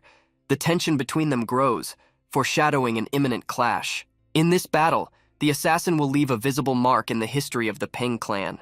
His name will be etched in memory as a symbol of recklessness and bravery, while at the same time portraying him as a fool who chose to resist an overwhelming force. These words ignited in Mushin's heart like a spark that ignites the fire of indignation. He could not remain indifferent to such a challenge. He rushes at the girl, moving with incredible speed. His movements were like sudden flashes which few could have predicted. His sword hits the girl's sword with great force. The clash of steel produces sparks and a loud clang that echoes through the air. The force of the blow sends the girl flying back, losing her balance. This moment shows how powerful Mushan was in his anger. An incredible power was awakening in him, a real storm of emotions and physical strength. His actions reflected true ninja power that was both intimidating and exciting. Throughout the meeting, he repeatedly stated his need for respect, emphasizing his strength and skill. His words were full of determination and self-confidence. The girl, facing his power, realized that it was impossible to escape from him. Her gaze held a mixture of fear and determination, knowing that she would have to face it. She decided to make a surprise move by jumping over him to find a weak spot in his defenses. This step was full of desperation and hope for success. But she also had her trump card up her sleeve, her aura, a powerful inner resource that could give her an advantage in this unequal struggle. The killer, faced with this surprise, had to quickly go on the defensive. He had to instantly adapt to the new threat in order to maintain the upper hand in the battle. A strike on offense produces bright sparks, showing the force and intensity of the collision. This moment reminds of a relentless struggle, where every blow can be decisive. The protective bracelet on his arm cracked with the force of the impact. It turns out that even the strongest charms cannot withstand the incredible power of this battle. It was wrong to think his defenses were impenetrable. This moment opens his eyes to the reality and vulnerability that was hidden under the mask of confidence. Sensing his defenses weakening, he was instantly filled with a desire for revenge. His eyes shone with undisguised aggression and determination. His sword, imbued with a blood-red aura that he skillfully wielded, seemed to embody his anger and power. This sword became a symbol of his indomitable will to victory and unwavering determination. Along with the sword's red aura, his own blue aura also glowed, creating a halo of power and energy around him. It was a spectacle of strength and concentration. Rushing to meet her, he sought to resolve this battle as quickly as possible. His every step was full of determination and will to win. However, he was not prepared for her sudden jump, which turned out to be an unpredictable move in this fight. This instantly changed the course of the battle. The blow she delivered was extremely strong. Its power was such that even he lost his balance for a moment under its influence. Her eyes were glowing with adrenaline and the emotions that flooded her at that moment. After the blow, she sat on the ground preparing for the next move. Her breathing was even, and her gaze was focused, ready to continue the fight. A blood-red aura filled with energy and power raged around, creating an atmosphere of tension and unrelenting struggle. It enveloped everything around, as if symbolizing the unstoppable flow of emotions and the power of collision. The swords collided again, emitting sparks and a loud clang. Every blow was like a dance of death and skill, where every move could decide the fate of the battle. She didn't expect her opponent to be able to adapt and respond to her attacks so quickly. This moment caused her mixed feelings of surprise and respect. Confidently held off her attack, showing his stamina and incredible fighting skills. His stability was like a stone wall, impenetrable and unshakable. The assassin's blade was full of audacity and determination. He is not just a sword, but the embodiment of his character and will. Every movement he made with his sword was precise and sharp, like an expression of his irrepressible spirit. "Don't you dare think I'm on the same level as the others you killed before," thundered the man, his voice echoing off the walls, filled with anger and determination. He expressed his uniqueness and strength, emphasizing that he was not just another victim. Using agility and skill, he managed to disarm her, placing her on the ground with unexpected ease. This maneuver reflected his high level of fighting skills. Pain engulfed her, spreading through her body. She lay on the ground in a sense of defeat and physical pain in response to her sudden loss of advantage. "Know your place!" shouted the enemy, demanding recognition of his superiority. His cry was like an announcement of his dominance in this battle. The blade of his sword was near her face, barely touching her skin. That moment was like an eternity, where she felt the coldness of the metal and was aware of her helplessness in the face of his power. "Speak if you want to die painlessly!" shouted loudly, holding the sword at her throat. His words echoed through the air, filled with cold determination. He was giving her a chance, even though his look showed that he was ready to act without hesitation. "Go to hell," she answered, radiating an indomitable spirit. A group of heroes rush forward with desperate determination. Their steps are sharp, filled with anxiety and the inevitability of the moment. Shouts are heard in the distance. This is the sound of battle. They stop and listen. Everyone's eyes are tense. They need to do something, and it needs to happen immediately. Turning around the corner of the building, a terrible picture opens before them, which changes everything. This is something that cannot be fixed anymore. On the floor, amidst the chaos, lies an unconscious squire. His lifeless body causes a wave of emotions in each of the characters. This is the moment of realizing the full depth of the situation. Lady stands, sword pressed to her throat. The tension in the air is felt almost physically. Every move can be decisive. In the eyes of the attacker, only thoughts of murder can be read. His gaze is focused, ruthless, full of intentions to fulfill his sinister desire. She, with her sword, barely restrains him from a decisive blow. Her hands are shaking, but she perseveres, defending not only herself but also the principles for which she fights. Above the trees, from the echo of an unknown sound, a flock of birds rises. Their unexpected flight adds a sense of uncertainty and anticipation to the scene. Meanwhile, someone is rushing to the coalition. This figure, full of determination and urgency, brings with him news that can change the course of events. The noise, which reached the ears of all those present, immediately causes them to understand. They know who it could be. This is a familiar sound that causes anxiety and curiosity in everyone. Some of them even think it could be an earthquake. This vague hum is so powerful that its nature evokes mixed feelings and conjectures. Thoughts begin to run through the killer's head. Who could it be? He pauses, trying to figure out if it's friend or foe, and if he should prepare for another conflict. He quickly realized who it was. His reaction betrays a mixture of calculation and strategic planning. Now he knows how to proceed. These events are starting to get more and more interesting. Every action, every word can now change the course of history, and everyone is closely watching the development of the situation. A man from the Second Coalition stands staring intently into the distance. His gaze is focused. He is clearly expecting something significant. He suddenly stops. He seems to have heard some noise from the mountains. It was a faint sound, but intriguing enough to catch his attention. Thought what he might have thought. Was it really a real sound or just a play of his own imagination? He remembers how he used to feel a tremor in the ground, as if something was collapsing under the ground. That feeling was so real and deep that it caused alarm. But this time, the situation looks different. He feels that something has changed. Something new and unknown is happening, and this causes him not only anxiety, but also concern about the future. A figure in a red cape suddenly appears from behind the man, stepping out of the shadows with unwavering confidence. Ninjas, dressed in red, descend on the slopes of the mountain. Their movement resembles a shadow gliding in the dark. There were an incredible number of them, like a red stream filling the mountain path. They approach the man, maintaining the ninja aura of silence and invisibility. He, without losing his composure, orders his servant, "Kill them all!" His voice is cold and unwavering, like a sentence. At this critical moment, the lady was on the verge of death, feeling the inevitability of her fate. Suddenly, she grabs a piece of earth that was lying under her feet, gathering all her strength. With sudden determination, she throws the pebble into the killer's eyes, creating a moment of distraction. Then quickly and deftly, she kicks him in the back, trying to shift the balance of power in her favor. She barely manages to throw him off her, breaking free from the deadly embrace, finding a chance for survival. The killer, despite the incredible somersault made by Izzy's blow, deftly lands on his feet like a cat. The lady understands that the only chance is to escape. She can't let him catch up with her again. She is back on the roof, running, trying to get away from her pursuer. Her movements are fast and desperate. Meanwhile, a man stands alone against a whole pack of ninjas. A difficult battle awaits him. There is only confidence on his face. He knows what he has to do and is ready to do it. For him, this situation is not a threat, but rather a test that he is ready to accept. His strength and skill make fear retreat. He is not only ready for battle, but also confident in his victory. There is tense silence in front of the coalition. All attention is focused on waiting for future events. People stand looking into the darkness that surrounds them. Among the dense forest, where the trees create mysterious corridors between themselves, only shimmering shadows are visible. They move imperceptibly, as if part of the night veil. Young guard coalitions pay attention to two shadows appearing in the distance. Their eyes strain, trying to make out every movement. A student brings in Wong Hyung, causing surprise in the group. His appearance is a surprise that brings both joy and concern at the same time. He exclaims, "It's Yoon Hyung, you made it out safe and sound." His words, filled with relief, are immediately interrupted by concern for Master Pung Do-chon. "Take care of the master, he needs rest," sounds both an order and a call for compassion. The old man is carefully placed under a tree, providing him with comfort and shade.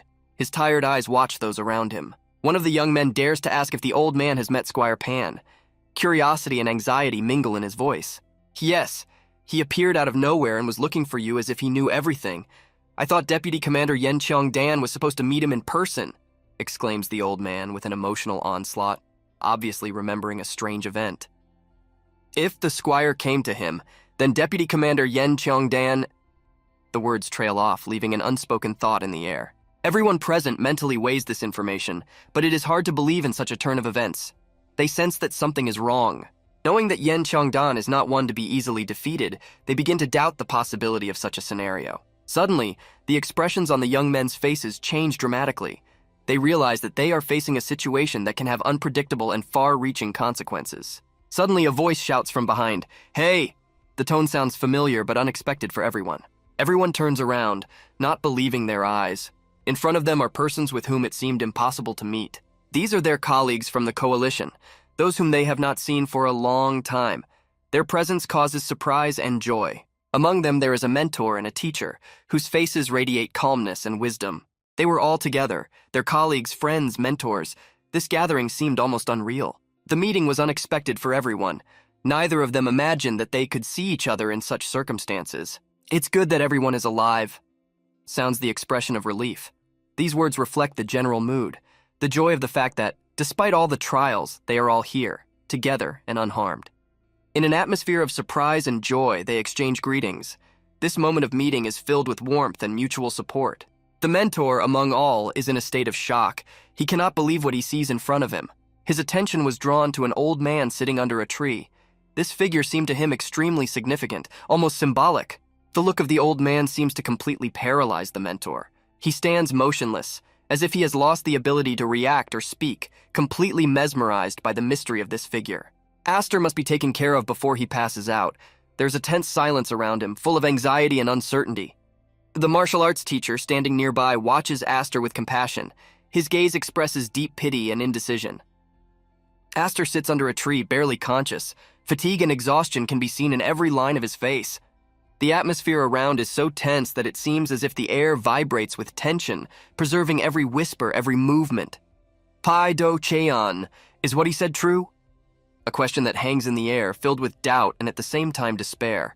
"Yes, Squire Pyengwoo-yun conspired with the blood cult in an attempt to take full control of Zhongyuan." A stunning answer that opens up new horizons of betrayal and intrigue. But it was just a false promise by the blood cult used to manipulate Pyengwoo-yun. The words that weave a web of deceit open a new page of betrayal. It turns out that the cult of blood is pursuing another goal. Their intention is to make the Pian clan appear as enemies, paving the way for their destruction at our hands. The intrigue of the secrets deepens. Their goal is to frame the Pian clan for treason, leading to their demise at our hands. The cult of blood's cunning is gaining momentum, turning friends into enemies. The teachers are stunned by these revelations. They stand bewildered, trying to grasp the essence of this web of deception that surrounds them. This is clearly a very serious incident, but we cannot afford to jump to conclusions. A prudent voice of reason in an hour of chaos, calling for prudence and thorough investigation. FIDJN Vice Commander Mu Yong started this investigation a long time ago and gathered a lot of evidence. DKJ. A voice sounds confidently, revealing new details of the mystery. There is not the slightest doubt. A confirmation that cuts off any guesswork, like the last nail in the lid of a secret. This conversation surprises the teachers more and more. They silently exchange surprised looks, as if each word opens up a new world of incomprehensible intrigue. The head teacher asks, "Where's Wu Yen?" His voice reflects anxiety and impatience, emphasizing the importance of this character in the maze of events. In the mountains, the sound of the steps of a girl rushing to the cave spreads. Her speed and determination are felt in every movement, every breath. She runs with all her might, cutting through the wind howling around her. Her movements are quick and confident, as if she feels every second counts. The hope of seeing Mu Shan lives in her heart. This thought gives her strength and fills her eyes with desperate faith. And here she is already at the entrance to the cave. Her breathing becomes more frequent, anticipation grows. Only she was going to enter the cave, focused on her goal, full of determination. But suddenly an unknown man appears behind her, directing his aura into her back. The tension of the moment becomes almost palpable, and the mystery of the stranger adds to the intrigue. Preparing to fight back, she stands. Her posture reflects a readiness to fight, her eyes blazing with determination. If Do Qian has already left, then nothing should keep her here. The man's words sound important and mysterious. So why did she come back? He continues to ask, as if deciphering her thoughts, introducing an element of doubt into the situation. The lady is ready to fight him off. In her eyes, the fire of struggle in her movements, grace and determination. The man's power is great. His aura radiates power and control, making him an imposing figure. This is Chang Dawn, a name that rings in the air like thunder, opening a new chapter in this story. Meanwhile, on the other side of the mountain, a ninja sword pierces the criminal. The action is sudden, sharp, and precise, evoking a sense of justice. The saliva of death flies from the criminal's mouth, an image that reflects the brutality of this confrontation and the inevitability of the end. The last words of the criminal were, "Who are you?" A question that is left hanging in the air, filled with surprise and pain. The ninja in red, with blade strapped to his hands, stands as a symbol of deadly efficiency and skill. They continue to kill all criminals in their path, cleansing the world of evil step by step. Their every move is determined and decisive, the embodiment of inevitable punishment. They are trying to be stopped, but professional ninjas trained to fight and die are not the kind to be stopped easily. They move with incredible speed and confidence. But pro ninjas are not of a level to be stopped. Their skill and tactics in battle make them unstoppable. They are like elusive shadows. The uppercut sends the criminal's head flying off, a scene that showcases the raw power and ruthlessness of the ninja, striking in its brutality. The ninja enters the room, his every step is timed, like a messenger of death who has come for his victim. "Please don't kill me. I'm just a servant," came from the corner of the room from a frightened woman. Desperation and fear can be heard in her words, which makes the atmosphere even more tense. From the room comes the cry of the men, filled with shock and pain. It is the sound of despair that breaks the silence of the night house. Ninja kills 2 more down servants, their lives cut off instantly as if they were just shadows in this game of death. At that moment, somewhere in the coalition, you can feel the growing tension and chaos. "You couldn't even catch up with the girl? We're so sorry, sir." Disappointed and confused voices can be heard reflecting failure and helplessness. With thieves, things don't go according to plan. Their schemes and plans collapse one after the other, creating a sense of chaos and uncertainty. "Our people were killed by a group of unknown attackers." What? An alarming cry is heard, reflecting the panic and surprise of an unexpected attack. We regrouped and entered the battle, but we are completely unfamiliar with their fighting style. And they are strong. A story that reflects confusion and despair, revealing new mysteries and threats. What's going on here? A reaction that reflects the general uncertainty and anxiety that prevails among the servants. "Sir!" Another servant runs up. His voice trembles from strong emotions. He seems to be the herald of bad news. "What now?" Some people from the Murim coalition wanted to see you. This news sounds like an additional blow, bringing even more chaos and unpredictability to the situation. Murim coalition. A man named Guangam and Do Won from Yongcheongdan.